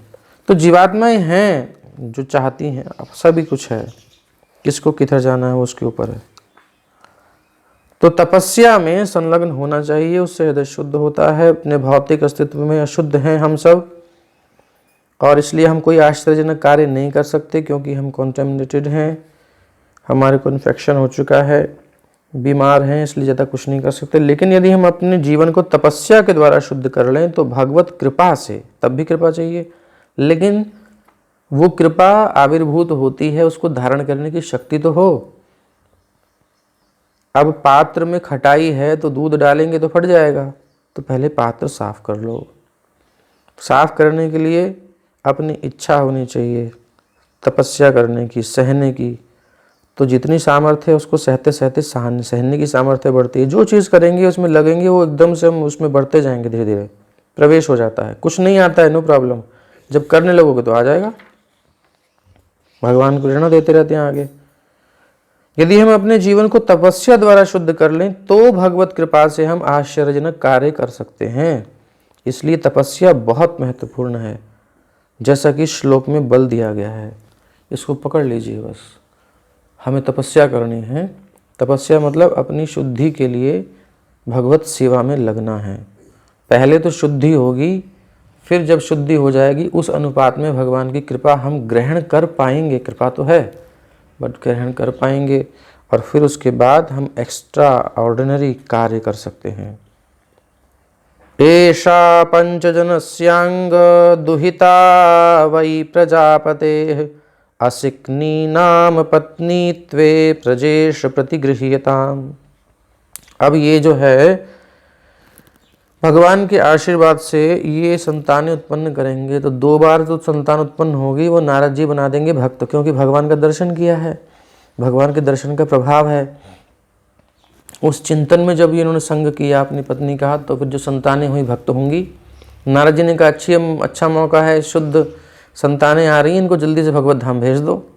तो 2 लॉर्ड जो थे वो तो भगवत धाम भेज दिए, लेकिन तीसरे में दूसरे के एक बार तो सह लिया दक्ष ने, दूसरी बार फिर उसको नॉलेज है, सब कुछ है, दक्ष को भगवान का दर्शन किया है, लेकिन क्योंकि भगवान को समर्पण पूर्ण रूप से नहीं है, संसार में रुचि है।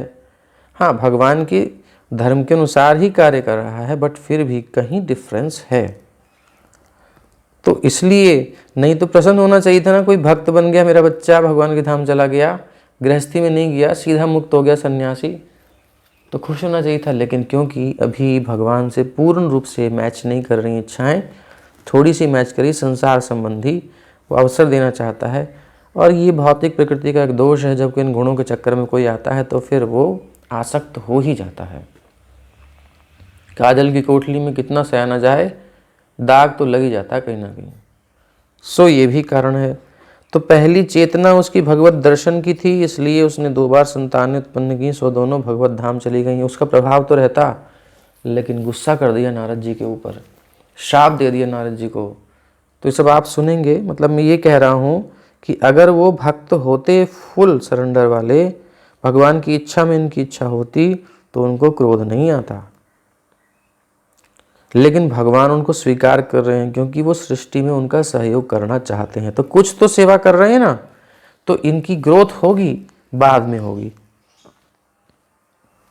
पीछे भी आपने देखा कि भगवान शिव से द्रोह था इनका, इस चक्कर में इनको बकरे का सिर लगा। तो ये एक जीवात्मा का उन्नति का क्रम है। धीरे धीरे विकार नष्ट होते हैं और भक्ति का प्रोसेस को स्वीकार कर ले तो जल्दी हो जाता है काम, बट सब स्वीकार कर नहीं पाते। हे पुत्र दक्ष, प्रजापति पंचजन को असिकनी नामक पुत्री है जिसे मैं तुम्हें प्रदान करता हूँ, जिससे तुम उसे अपनी पत्नी के रूप में स्वीकार कर सको। तो भगवान ने इच्छा के अनुसार कामना पूर्ण कर दी।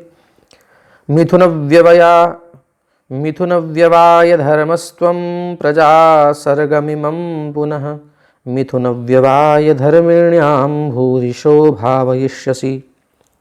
इस चीज़ को आप समझोगे दशम स्कंद में, जब आप जिनके पास भागवत है वो देख सकते हो। मतलब इस पॉइंट को आप समझ जाओ, भगवान सबको सपोर्ट करते हैं, किसी को मना नहीं करे, क्योंकि सब उनके बच्चे हैं।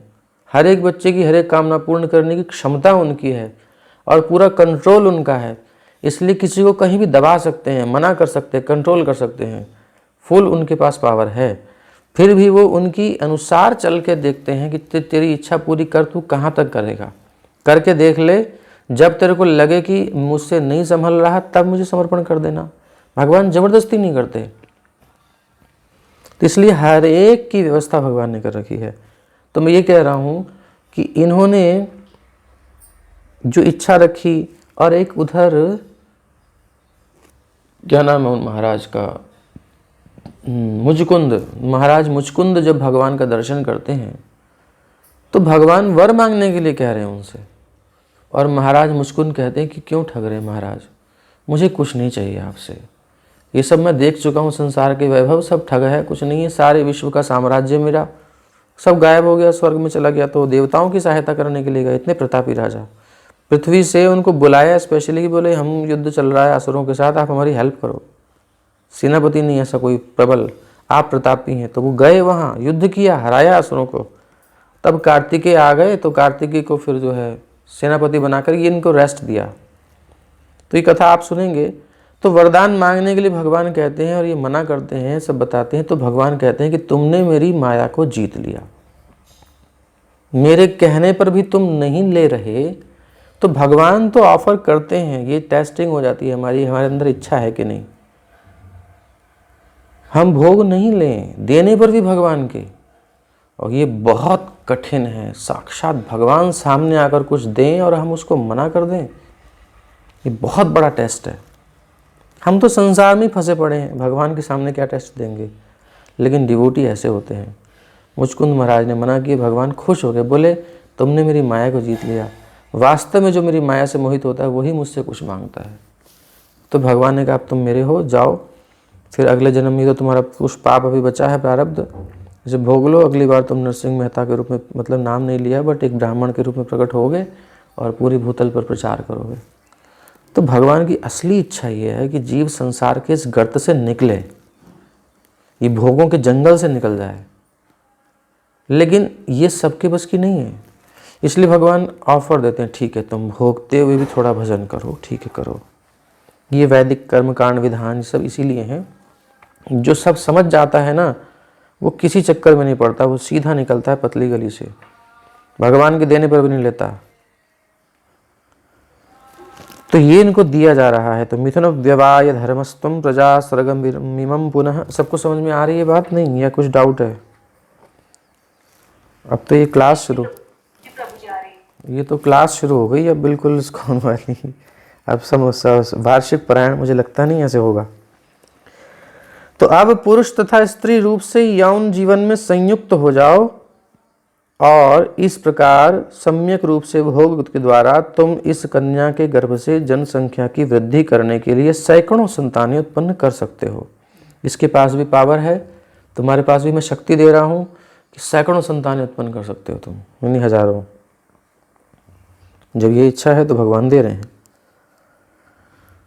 तो यहाँ पर प्रभुपाद जी वही गीता का उदाहरण दे रहे हैं, 7वें अध्याय का 11वां श्लोक, कि धर्म के अविरुद्ध, धर्म से विरुद्ध नहीं हो गृहस्थ विषयी जीवन तो चलेगा। वो भगवान कहते हैं मेरा ही स्वरूप है, बट फिर भी याद रखो भगवान का पूर्ण रूप नहीं है, क्योंकि भगवान की कुछ आज्ञा मान करके कुछ उन्होंने भगवान को समर्पण किया है, उस अनुपात में भगवान का स्वरूप है। लेकिन पूर्ण रूप तो तब है जब अपनी कामना ही खत्म हो जाए, उनका इंस्ट्रूमेंट बन जाए। वो गृहस्थी में भेजना चाहते हैं, ठीक है जाएंगे। वो कहते हैं अभी छोड़ दो, बिल्कुल छोड़ दिया। कहते फिर से ले लो, बोले फिर से ले लिया। भगवान जैसे कराएं, इसमें ये नहीं। जैसे कि प्रियव्रत महाराज की इच्छा नहीं थी, बट ब्रह्मा जी ने कहा, गुरुजनों ने कहा, मनु जी ने कहा, पिताजी दादाजी सब कह रहे हैं। और वो तो भक्त है ना, तो बड़ों की बात मान करके उन्होंने गृहस्थी स्वीकार की, अदरवाइज बिल्कुल मन नहीं था उनका। और फिर अपना काम करते निकल लिए। कर्दम मुनि आपने देखा, तो कर्दम मुनि भी तपस्या करे, भगवान से पहले एश्योरेंस करवा ली कि भाई मैं फंसूंगा तो नहीं ना, आप कृपा करना, जा रहा हूँ मैं खतरनाक जगह। अटैचमेंट हो ही जाता है। भगवान ने कहा डोंट वरी, जाओ। और भगवान ने कन्या की भी व्यवस्था करी। भगवान सब देते हैं। देवहूति विवाह हुआ, उसके बाद 9 कन्याएं हुई। फिर भगवान स्वयं आए, बोले इतना प्रसन्न हो तुमसे कि मैं ही आऊँगा तुम्हारा पुत्र बन के। भगवान आए, भगवान को घर में छोड़कर मुनिवर निकल लिए। तो भगवान को तपस्या प्यारी है, भोग प्यारा नहीं है। ये नहीं कि अब हाउस में भगवान आ गए तो अब तुम फिर संसार में फिर फंसो। नहीं नहीं नहीं, निकलो निकलो। तो भगवान का विरह अनुभव करते हुए निकलिए। मतलब आप देखोगे अगर ओवरऑल तो विरक्ति ही श्रेष्ठ है, त्याग ही श्रेष्ठ है, तपस्या ही श्रेष्ठ है भगवान की दृष्टि में। हाँ, जीवों की स्थिति नहीं है, इसलिए भगवान इच्छाएं पूरी करते हैं। देखो यहाँ व्यवस्था करी उनके लिए, सब व्यवस्था करी, बट उनकी हार्दिक इच्छा है कि जीव इस भौतिक प्रकृति से मुक्त हो जाए, भोग लालसा छोड़ दे।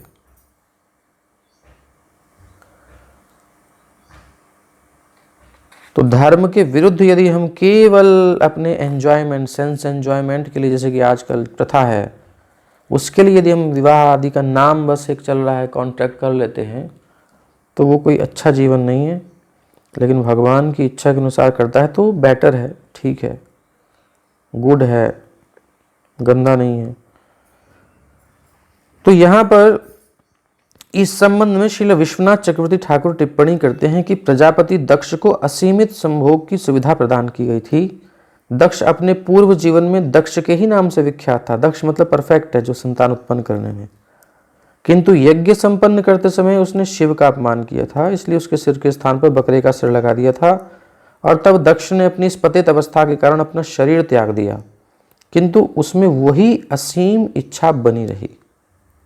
ये संस्कार पिछले वाले हैं, इसलिए उसने तपस्या की, जिससे भगवान को तुष्ट किया। और फिर भगवान ने उसको फिर कहा ठीक है, तुमको और शक्ति देता हूँ। तो भगवान से ही हम भगवान क्या मांगते हैं, ये ध्यान देना होगा कि यद्यपि ऐसी सुविधा संघ की पूर्ण पुरुषोत्तम भगवान की कृपा से प्राप्त की जाती है, यानी कोई भी शक्ति मिलती है भगवान की कृपा से मिलती है, लेकिन ये सुविधा बढ़े चढ़े भक्तों को, जो भौतिक इच्छाओं से मुक्त होते हैं, नहीं प्रदान की जाती। अन्याभिलाषिता शून्यम, उनको भगवान नहीं फंसाते। नारद जी ने कही हम विवाह करेंगे, विवाह करेंगे। एक लक्ष्मी स्वरूपिणी कन्या देख करके मन आसक्त हो गया और कहा प्रभु ये तो पत कन्या के हाथ भी देखा है सब, अरे वाह, इसको तो जो वर्ण करेगा उसको तो फिर कोई अजय रहेगा और ऐसा ऐसा रहेगा। मन में आ गई कामना, बोले हम ब्याह कर लेते हैं। विरक्त संत, उनके आ गई मन में कामना। अब क्या हुआ, अब नारायण के देखो प्रेम तो भगवान से है ना, तो भगवान के पास ही पहुँचे, हे प्रभु मैंने एक कन्या देखी है, बड़ा सुंदर नगर है, मेरा मन है कि मैं शादी कर लूँ, सो प्लीज़ आप मुझे, क्योंकि वो मुझे देखेगी नहीं, उसे हरि का रूप चाहिए, मुझे आपका रूप चाहिए। हरि मतलब भगवान। तो भगवान तो जानते हैं इसके अंदर अब ये अंकुर आ गया है, इसको मुझे उखाड़ना पड़ेगा। भगवान बिल्कुल भी रहम नहीं करते अपने ऐसे भक्त के ऊपर, उसे फंसने नहीं देते। तो उस समय की स्थिति जान करके भगवान मुस्कुरा दिए, ठीक है तथास्तु। और हरि का अर्थ भगवान ने दूसरा ले लिया, हरि का मतलब बंदर भी होता है, और भगवान ने वानर का मुख बना दिया। अब नारद जी तो प्रसन्न है, भगवान ने कह दिया, विश्वास है भगवान पर, तो बिल्कुल तुरंत प्रसन्न होकर के चल दिए उछल करके। नारद जी शीशा वेशा कुछ नहीं देखा उन्होंने, कहीं कुछ नहीं, वो तो बस चिंतन हो गया, वो मुझे मिल गई, बस मुझे मिल गई। पहुंच गए स्वयंवर में। अब नारद जी देखें किधर बैठूं, बोले जिधर वो जा रही है उस साइड में बैठता हूँ, कि पहले मेरे को ही देख ले तो यहीं पहना दे। अब वो जिधर जाएं उधर लोग हंसे। ये कथा आपने सुनी होगी, ज़्यादा नहीं वो विस्तार कर रहा। तो ये जो प्रभुपाद जी ने कहा कि ये ध्यान देना होगा कि यद्यपि ये ऐसी सुविधा संपूर्ण पूर्व पुरुषोत्तम भगवान की कृपा से प्राप्त की जाती है, लेकिन ये सुविधा बढ़े चढ़े भक्तों को जो भौतिक इच्छाओं से मुक्त रहते हैं नहीं प्रदान की जाती। कदाचित कोई कामना आ जाए किसी के मन में, पूरा विरक्त है, जैसे नारद जी से शुद्ध भक्त किसी कारण से आया था, वो भी उनका अपना वैसा नहीं था, कुछ हुआ था, वो बात अलग है। तो भगवान ने हरि का रूप दिया और उनके गले में माला नहीं डाली। फिर दो गणों ने कहा शिव जी के, भाई तुम जो यहाँ आए हो किस बेस पर आए हो? बोले मैं हरि का रूप लेके आए हो। सुंदर, पहले जाके मुंह देख के आओ, बंदर का मुंह तुम्हारा, जाके जाओ मुंह धो के आओ, देख के आओ जलाशय में। अब उनका दिमाग सनका ठनका, गए देखा, अरे बाप रे, अब तो लाल हो गए, बिल्कुल क्रोध आ गया भयंकर। बताओ मेरे साथ छल। आ गए, पहुंच गए, भगवान को शापा शापी दे दी, तुम्हें स्त्री का वियोग होगा। भगवान ने कहा बिल्कुल स्वीकार है। तो सीता जी का विरह उनको सहना पड़ा, वो लीला करनी थी भगवान को। और फिर बाद में क्षमा मांगी, भगवान ने समझाया देखो ऐसे ऐसे ऐसे ऐसे, चलो संभल गए नारद जी। लेकिन जब राम अवतार हुआ, भगवान विष्णु ने राम अवतार लिया, तो राम अवतार में एक बार एकांत मिला उनको। जब रावण की लंका पर चढ़ाई करने जा रहे थे, तब नारद जी आए आकाश मार्ग से, भगवान से प्रणाम किया, एकांत देख करके पूछ रहे हैं, ये सब रामचरितमानस में वर्णित है, प्रभु आपने उस समय मुझे विवाह क्यों नहीं करने दिया? क्या कारण था? मतलब नारद जी हमको ये बताना चाहते हैं कि भगवान अपने भक्त की कैसे केयर करते हैं। वो किस स्टेज का है, वो स्टेज बात अलग है ना, समझना पड़ेगा। ये नहीं हर एक के साथ एक ही रूल चलेगा। ऐसी जबरदस्ती भगवान समर्पित भक्त के साथ करते हैं, तब भगवान अपनी इच्छा से चलाते हैं। बोले नहीं, इसमें नहीं फंसना है तुम्हें, ये तो लोअर क्लास के लोगों के लिए है जो तथाकथित भक्त हैं। तो नारद जी को जो उपदेश दिया है वो आप प्लीज रामचरितमानस में पढ़िए, सारी आंखें खुल जाएंगी। जितने भी नेत्र हैं जो नहीं खुले हुए सब खुल जाएंगे कि कितना खतरनाक है ये विषय जीवन। तो इसलिए बेटा मैंने तुम्हारे विवाह नहीं होने दिया, ये कारण था। तो इसलिए जो शुद्ध भक्त चढ़े उड़े हैं उनके अंदर कभी कुछ अगर किसी अपराध किसी कैसे हो जाए तो भगवान नहीं देते। मतलब ये भगवान के ऊपर डिपेंड है कि वो कैसे किसके साथ क्या करेंगे। उनको पता है कि इसके लिए कौन सी मेडिसिन रहेगी, कौन सा इसको ट्रीटमेंट देना है, ये हमको नहीं सोचना है। हम कोई क्लेम नहीं कर सकते भगवान को, बोले इसके साथ तो ऐसा किया, उसके साथ फिर ऐसा क्यों किया। ये क्वेश्चन आंसर जो माइंड में चलते हैं ना, इसको थोड़ा सा शांत करके पहले ये समझ लो कि भगवान परम है, सुप्रीम है और फुल ऑफ नॉलेज। उनको बैक की, फॉरवर्ड की और मिडिल की सबकी पता है। हृदय की गहनतम इच्छाएं पता है, जन्मों जन्मों की इच्छाएं पता है, आगे क्या सब पता है। इसलिए जब उनको समर्पण कर दें तो जो हो रहा है सो ठीक हो रहा है मान करके चुपचाप सहते रहो और भजन करते रहो बस। इस संबंध में ध्यान देना चाहिए कि यदि कृष्ण भावनामत आंदोलन में लगे अमेरिकी लड़के और लड़कियां श्री भगवान की प्रेमा भक्ति के परम लाभ को पाने के हेतु कृष्ण भावनामृत में प्रगति करना चाहते हैं, तो प्रभुपाद जी भी इंस्ट्रक्शन दे रहे हैं, अगर आप आगे बढ़ना चाहते हो अबाध गति से, तो ये जो यौन जीवन का चक्कर है इससे बचना चाहिए, चोरी या जैसे भी हो। इसलिए हम सलाह देते हैं कि मनुष्य को कम से कम, अगर वैसे नहीं रह सकता, बिल्कुल दूर नहीं रह सकता, तो कम से कम अवैध से बचे, नो इलिसिट सेक्स। इसलिए यदि यौन जीवन के लिए अवसर आए भी, क्योंकि फॉरेन कंट्रीज में नेचुरल है, स्वाभाविक है। बुक डिस्ट्रीब्यूशन करते करते गया डिवोटी और बहुत सुंदर था, चार्मिंग, तो उसने बुक दी। उसने कहा पे करने के लिए मेरे पास कुछ नहीं है, बट मैं कुछ और तुम्हें दे सकती हूँ। थोड़ा शो करने लगी। उसने कहा बुक इधर ला, मैं जा रहा हूँ, भागा तुरंत। तो इसलिए प्रभुपाद जी सबको इंडिकेट कर रहे हैं, क्योंकि वर्ल्ड लेवल पर प्रचार है ना, इसलिए भारत की भले ही ना हो लेकिन बाहर ऐसा होता है। तो यदि अवसर भी आए तो मनुष्य को चाहिए कि एकमात्र संतान के लिए बस केवल इतना ही सीमित परिसीमा को स्वेच्छा से स्वीकार करेगी। यदि होना भी है तो केवल संतान के लिए, और कोई डिजायर नहीं होना चाहिए, कोई इच्छा नहीं। इतनी तपस्या तो करनी पड़ेगी गृहस्थ में भी। श्री कर्दम मुनि को भी यौन जीवन की सुविधा दी गई, किंतु उन्हें इसकी रंचमात्र ही इच्छा थी, जरा सी बस। एक लाइन। इसलिए देवहूति के गर्भ से संतान उत्पन्न करने के बाद कर्दम मुनि पूरे विरक्त हो गए।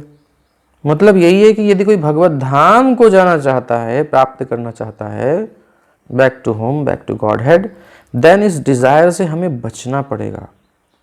नहीं बच सकते तो बहुत लिमिटेड करना पड़ेगा, बस ये सिद्धांत है। जो जहाँ है वहीं समझ ले कि मेरी कितनी कैपेसिटी है, कितना मैं नियमित कर सकता हूँ, उसके अकॉर्डिंग। अब कुछ लोग पूछते हैं ब्रह्मचारी बने कि गृहस्थ बने, ये सब कोई भी प्रश्न नहीं है। ये प्रश्न है तो बनी जाओ फिर तो, क्योंकि ये भी तुमको क्लियर ही नहीं है तो फिर अभी है।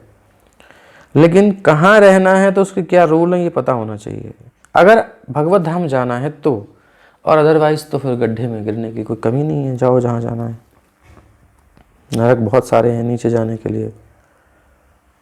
तो आवश्यकता अनुसार ही स्वीकार करना चाहिए, असीमित रूप में नहीं।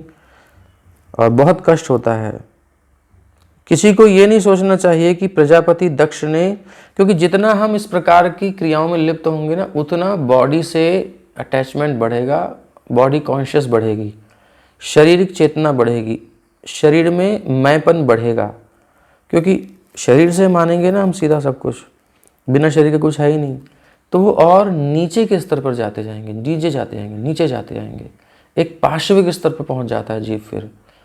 फिर उसके बाद उसको सब पता ही है आप लोगों को दुनिया में क्या होता है। चेतना उठानी है, गिरानी नहीं है।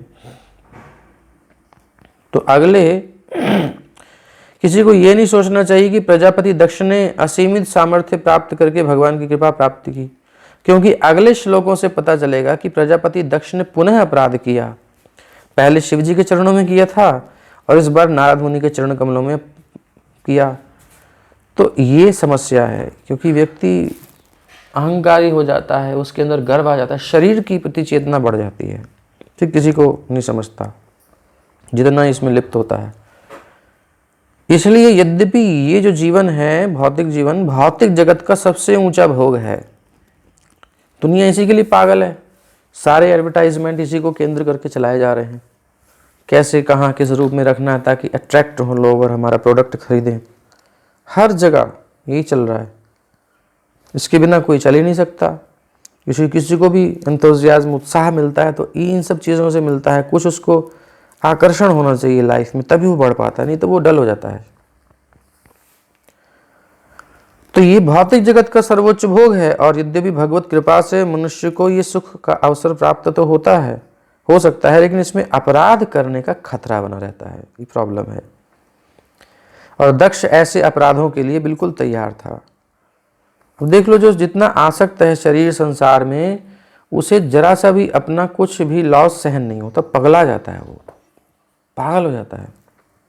और वहीं भक्त, मतलब जो भगवान से आसक्त है, भक्त का मतलब जो भगवान से आसक्त है, उसका पर्सनल लेवल पर कुछ भी लॉस हो जाता है तो वो सह लेता है। इवन कि अगर उसकी पत्नी भी किसी से भी आसक्त हो गई और वो छोड़ दी तो वो फ्रस्ट्रेट नहीं होता, और नहीं तो आदमी डिप्रेशन में चला जाता है, हॉस्पिटल में चला जाता है कि वो तो मेरे को नहीं देख रही, बात नहीं कर रही है वो। और भक्त क्या करता है, ठीक है जैसी इच्छा भाई तुम्हारी, कोई बात नहीं, तुम अगर अलग रहना चाहती हो तो ठीक है। वो निकल लेता है संन्यास लेके मस्त। अटैचमेंट नहीं रखता वो, अटैचमेंट बहुत दुर्गति करता है। प्रेम अलग है, अटैचमेंट अलग है, इस शरीर के लेवल पर, और एक होता है आत्मा के स्तर पर। खैर ये बातें शब्दों की हैं, प्रैक्टिकल लाइफ में बहुत कठिन है ये, फिर भी पता होना चाहिए हमें जहाँ भी है निकलने के लिए। तो खतरा बना रहता है अपराध का, और दक्ष ऐसे अपराधों के प्रति तैयार था। इसलिए सच सच कहा जाए तो उस पर भगवान की कृपा नहीं थी। क्लियर, ये हमने आपको उदाहरण दे दिया था पहले। तो मनुष्य को यौन जीवन के लिए असीम शक्ति पाने के लिए भगवान से कृपा की याचना तो नहीं करनी चाहिए। यद्यपि इन महाराज ने की, लेकिन ये कोई अच्छी चीज़ नहीं है। भगवान सब देते हैं, लेकिन हमें इच्छा नहीं करनी चाहिए। भगवान दे भी रहे हैं प्लस इंस्ट्रक्शन भी दे रहे हैं, देखो ये है, ये है। लेकिन प्रॉब्लम क्या है, जब कोई भौतिक जीवन में आसक्त होता है तो उसे अपने मन की बातें दिखाई देती हैं। इसी भागवत को पढ़ जाएगा, इसी गीता को पढ़ जाएगा, लेकिन वही समझ पाएगा जो उसके मन के माफिक है। जैसे कि एक व्यक्ति का उदाहरण आपको दिया था हमने पहले भी, एक व्यक्ति बिल्कुल व्यापार में आसक्त था, व्यापार करते करते खूब धन कमा लिया था, और वो जब देखो तब व्यापार, हरे कृष्ण नहीं, हरे नाम नहीं, कोई मंदिर नहीं जाना, कोई मतलब नहीं, बोले यही मेरा कर्म ही पूजा है। तो फिर घर वालों ने कहा चलो इसे ले जाते हैं वाराणसी। किसी बहाने से ले गए, बड़ी मुश्किल से गया वो, ले जा करके वाराणसी के जो घाट है जहाँ पर कि दाह होता है, शरीर जलाए जाते हैं मुर्दों को, वो वहाँ लाइन लगी रहती है महाराज, चिता बिल्कुल एक के बाद एक के बाद एक के बाद एक चलती रहती है हमेशा। तो अब जो है वहाँ उसको लाकर बिठाया, वो थोड़ा तो वैराग्य है इसको। अब देखो उसने क्या पकड़ा, वहाँ भी उसने अपना पॉइंट पकड़ लिया, बोले क्या, अरे मेरा जीवन तो बिल्कुल बेकार हो गया, व्यर्थ हो गया मेरा जीवन, किसी काम का नहीं, मेरा सारी जिंदगी बर्बाद कर दी अपनी, बताओ। सबने सोचा चलो उसके अंदर वैराग्य हुआ, भजन करेगा। तो फिर पिताजी समझ में आ गया ना आपको, चलो फिर अरे भजन क्या, मुझे पता होता यहाँ तुम पहले लेके आए होते तो फिर मैं लकड़ी का ही व्यापार करता। यहाँ तो बिल्कुल अच्छी खासी चीज, बढ़िया व्यवस्था है, यहाँ तो कोई कमी नहीं।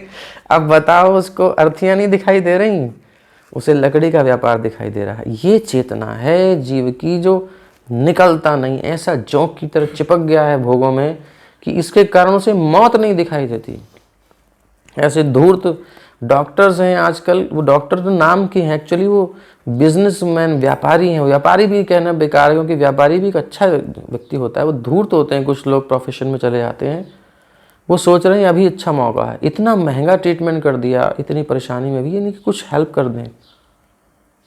तो हर व्यक्ति की अलग अलग स्थिति है, मैं सबको नहीं कह रहा हूँ, बट चेतना पर डिपेंड करता है। तो हर व्यक्ति अपने अनुसार देखेगा, भगवान क्या कहना चाह रहे हैं वो नहीं पकड़ेगा।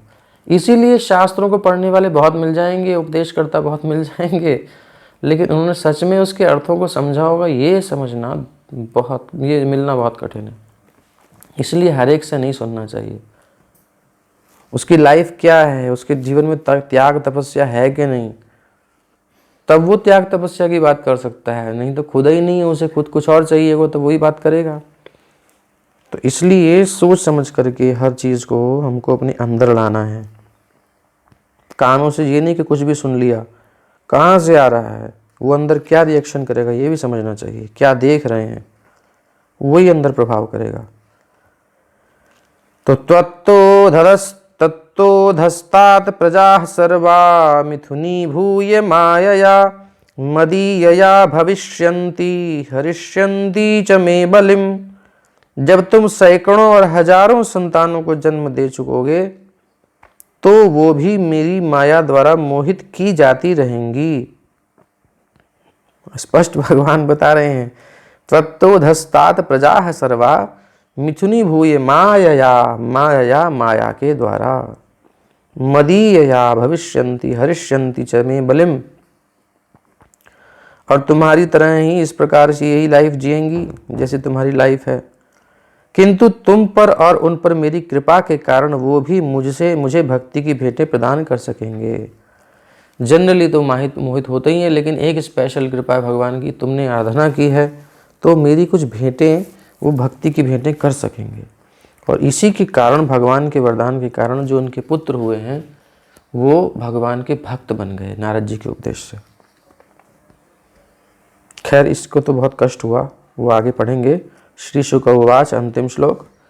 इत्युक्त्वा मिषतस्तस्य भगवान विश्वभावनः स्वप्नोपलब्धार्थ इव तत्रैवांतर्दधे हरिः। श्रील सुखदेव गोस्वामी ने आगे कहा, जब संपूर्ण ब्रह्मांड के सृष्टा पूर्ण पुरुषोत्तम भगवान श्री हरि प्रजापति दक्ष के सामने इस प्रकार बोल चुके और बोलते ही टिके नहीं, तुरंत अंतर्धान हो गए। तत्रैवांतर्दधे हरि, वहीं अंतर्धान हो गए, मानो वो स्वप्न में की गई अनुभूति हो, कोई वस्तु हो। इससे पता चलता है कि भगवान मुस्कुराए, सब कुछ कृपा की, बट हार्ट में प्रसन्नता नहीं हुई उनको इतनी। दिया उन्होंने, क्योंकि वो भगवान तुरंत चले गए। और आप देखो ध्रुव महाराज की स्थिति को देखो, यद्यपि वो गए थे कामना से भगवान के पास, बट भगवान की उपासना से उनका हार्ट प्यूरिफिकेशन हो गया। बच्चे थे और उनका हृदय शुद्ध हो गया। जब किसी का हृदय शुद्ध हो जाता है ना, तो भगवान बड़े प्रसन्न होते हैं। तो अब देखो, उस प्रहलाद वो ध्रुव महाराज के पास जब भगवान गए तो सबके देखते देखते आए, सबको दिखाते हुए कि मैं अपने भक्त से मिलने जा रहा हूँ, छोटे से 5 साल के भक्त से। और ध्रुव महाराज ने सीधा मना कर दिया कि मुझे आपसे कुछ नहीं चाहिए, स्वामिन कृतार्थ हो अस्मि वरम न याचे। तो भगवान वहाँ रुके, पहले थोड़ी देर तक ध्रुव को ऐसे ही देखते रहे, छोटे से प्यारे लग रहे थे बहुत ठाकुर जी को। अब ध्रुव तो देख नहीं रहा भगवान को, वो तो ध्यान में मस्त हैं अपने, भगवान को रूप हृदय में देख रहे हैं। भगवान वहाँ थोड़ा वेट किए, उनको बहुत अच्छा लगा उनका हृदय शुद्ध देख करके, क्योंकि भगवान में आसक्त हो चुके, अब कामनाएं खत्म हो गई उनकी। और फिर उसके बाद भगवान ने उनके हृदय की छवि को खींच लिया, वो तो आपने सुना ही है पीछे। और उसके बाद भगवान वरदान दिया, कृपा करी, स्पर्श किया, उनको अपने शंख से वात्सल्य दिया, वो पूरा अनुभव किया भगवान ने। वहाँ कुछ टिके, मतलब कहने का, और एकदम से नहीं भाग गए वहाँ, आराम आराम से धीरे धीरे। तो जितना भगवान के प्रति हम समर्पित हो जाते हैं, यानी अब ये कोई साधारण बाप नहीं है संसार का जो कहता है मेरे मन से चल, वो तो फिर अलग चीज़ हो जाती है, क्योंकि वो माया से मोहित है खुद ही, उसे खुद ही नहीं पता कि अल्टीमेट गोल क्या है लाइफ का, वो अपने अनुसार चला रहा है, वो अलग चीज़ है। बट भगवान का अपने अनुसार चलाने का मतलब बहुत बड़ा होता है, क्योंकि भगवान है वो। उनकी पोजीशन समझो, जो इतने यूनिवर्स को प्रकट करने वाले हैं, उनको मेंटेन करने वाले डिस्ट्रॉयर वही हैं, गॉड हैं। वो अगर कुछ सोच रहे हैं तो क्या लेवल होगा उनका, सोचिए। इसलिए भगवान की इच्छा में अपनी इच्छा मिलाने में कोई नुकसान नहीं है, कि बहुत बड़े आदमी की बड़ी सोच होती है। तो भगवान के ऊपर निर्भर होना कोई छोटी बात नहीं है, किसी साधारण जीव, किसी देव के ऊपर निर्भर होने की बात नहीं है, ये भगवान की बात है। तो ये हम कहना चाहते हैं कि भगवान के ऊपर निर्भर होना ही सबसे श्रेष्ठ उपाय है। उस जीव की मृत्यु भी हो जाती है तो कल्याणकारी है, और निर्भर नहीं है भगवान पर और वो जी रहा है बहुत लंबा, तो प्रथम स्कंद में ही कह दिया कि कोई फायदा नहीं है। वृक्ष भी तो कई सालों तक जीवित रहते हैं, हजारों साल तक, कई बार, क्या फायदा, किसी काम का नहीं है जीने से। सांस तो ले रहा है, बोले धोकनी सांस लेती है लोहार की, उसमें भी हवा चलती है, कोई सांस लेने में कोई बड़ी चीज़ नहीं है। अरे भैया संतान उत्पत्ति करता है, खाता है, पीता है, निकालता भी है, अरे वो तो पशु भी कर लेते, कौन सी बड़ी बात है। मनुष्यत्व का फायदा क्या हुआ यदि भगवान का भजन नहीं किया, आँखें उसकी बेकार यदि भगवान का दर्शन नहीं किया, ऐसे मोरपंख की आँखें केवल देखने की सुंदर, काम कुछ थोड़ी हो रहा है। तो विषय भोग किया, संसार में एंजॉय किया, और भगवान की ओर हमारी मति नहीं लगी, तो हमारा जीवन व्यर्थ गया। ये महात्माओं की दृष्टि है, ये भगवान की दृष्टि है, बट हमारी दृष्टि ऐसी नहीं है, इसलिए हमको ये बात समझ में नहीं आती। लेकिन इस दृष्टि को समझना चाहिए और यहाँ से उठना चाहिए धीरे धीरे, या एकदम जिसकी जैसी क्षमता हो। पीछे नहीं आना है, ऐसे उठना है कि अब जितना चल दिए उससे पीछे नहीं आएंगे, क्योंकि संसार का बहुत खतरनाक रूल है, यहाँ हर चीज़ दुख देने वाली है। जिससे जितना सुख मिला है उससे उतना ही दुख मिलेगा, इसको नोट कर लीजिए, अनुभव भी होगा, आगे भी होगा। इसलिए सावधान, किससे कितना आसक्त हो रहे हो उतना दुख होगा उसके बिछड़ने पर। ये तो आप बिछड़ोगे या वो बिछड़ जाएगी चीज़, या दोनों साथ बिछड़ेंगे एक दूसरे के। तो ये है। हरे कृष्ण। श्रीमद् भागवत महापुराण की जय, श्रील प्रभुपाद की जय। और भगवान से प्रेम करोगे तो भगवान जन्म जन्म का साथ है हमारा तुम्हारा, फैक्ट है। क्योंकि जब हम पहले कीड़े थे लैट्रिन के, तब भी भगवान हमारे अंदर थे। हम सुअर बने तब भी हमारे अंदर थे, हम घोड़ा बने, हम देव बने, हम कुछ भी बने, हमारे साथ भगवान विराजमान है। अभी भी हैं, आगे भी रहेंगे, कभी नहीं छोड़ते साथ। बस हम ही उनसे विमुख हो गए। जैसे ही उधर मुँह किया, मुस्कुराते हुए कहेंगे कहाँ देख रहा था इतनी देर से, चल इधर, मैं वेट कर रहा था तेरी। तब बस फिर लीला शुरू हो जाती है, रसदान शुरू हो जाता है भक्त को। वही धाम गमन है, वही मोक्ष है, वही रास है। हरे कृष्णा। किसी को कुछ कहना है? टॉपिक से रिलेटेड शीतल जी ने हाथ उठाया हुआ है, या ऐसे ही हो गया? कृष्ण प्रभु जी। जी। हाँ प्रभु जी, आपने एक चीज बताई थी कि जीवात्मा जो विभिन्न अंश है, जो सारे देवते हैं उसके अंदर है, लेकिन आपने एक बोला कि शिव जीव जीव की श्रेणी में नहीं आते। हाँ, नहीं आते जी। तो इसको कैसे समझे? क्योंकि ये शास्त्र में ऐसा ही वर्णित है कि शिव जी ना तो जीव कोटि में आते हैं ना ईश्वर कोटि में आते हैं, वो बीच में हैं। जी जीव और ईश्वर कोटि के बीच में हैं। जी और उनका लोक भी आप देखोगे तो देवी महेश हरिधाम सुतेषु तेषु। पहले ये भौतिक देवी दुर्गा देवी का लोक है, फिर उसके बाद महेश शिव जी का लोक है जो बिल्कुल मध्यस्थ में है। भौतिक जगत है दुर्गा देवी के नियंत्रण में है 14 भुवन, और दुर्गा जी के ऊपर शिव जी का लोक है, और शिवलोक से ऊपर जो है महेश और हरि भगवान के वैकुंठ शुरू हो जाते हैं। तो यहाँ पर तो मध्यस्थ है, मतलब ये समझ लो दोनों का कॉम्बिनेशन, जीव और ईश्वर कोटि के मध्य स्थिति है, ऐसा शास्त्र में वर्णन है। बाकी ये तो केवल थ्योरी है, मतलब बाकी प्रैक्टिकल तो भगवान की कृपा से ही होगा, वो तो हम नहीं समझा सकते, वो तो भगवान कृपा करेंगे तो हो जाएगा। जी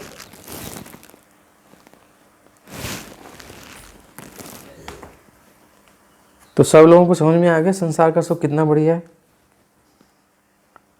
जी प्रभु जी। तो एंजॉय करिए संसार में, खूब मस्त रहिए। हरे कृष्णा। अभी आरती करते हैं।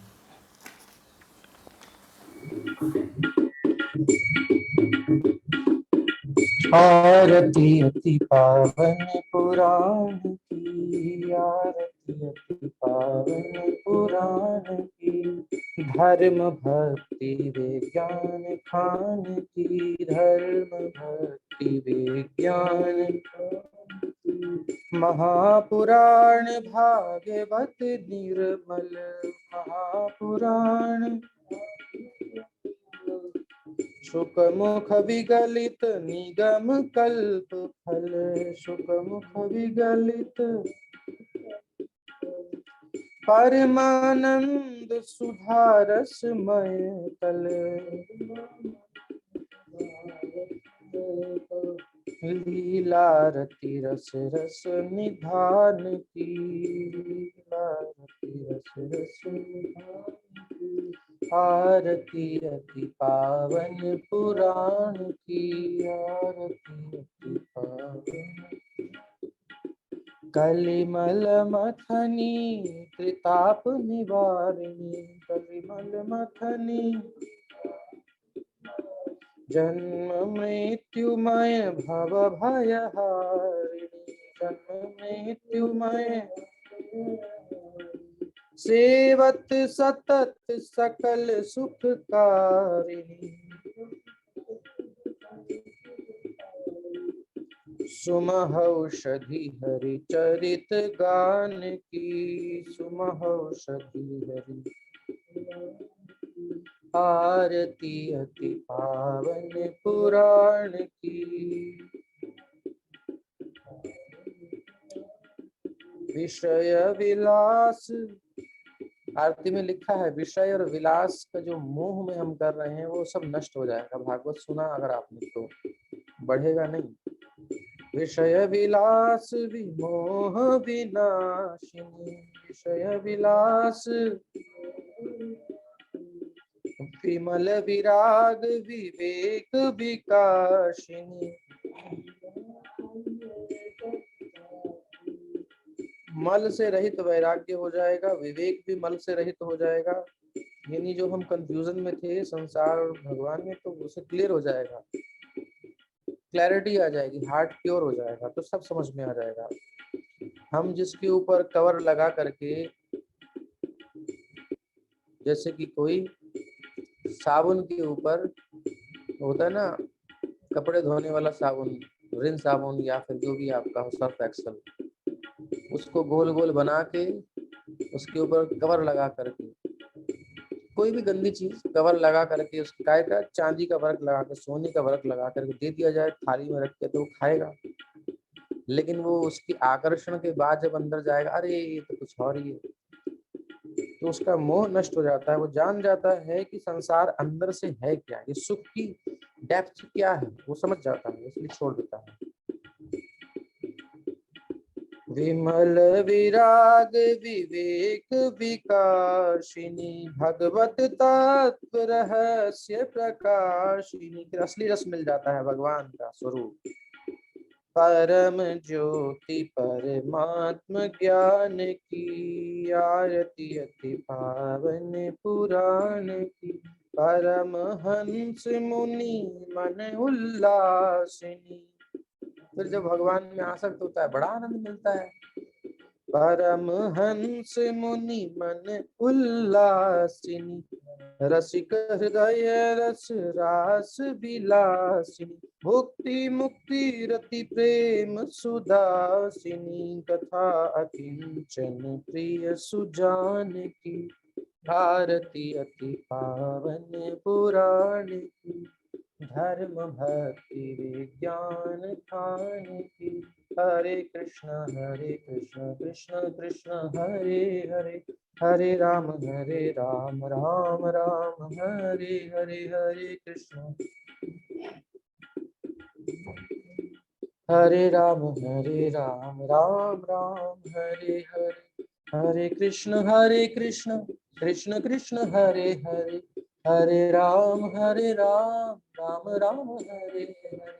हरे कृष्ण कृष्ण कृष्ण हरे हरे हरे राम राम राम हरे हरे। हरे कृष्ण कृष्ण कृष्ण हरे हरे हरे राम राम राम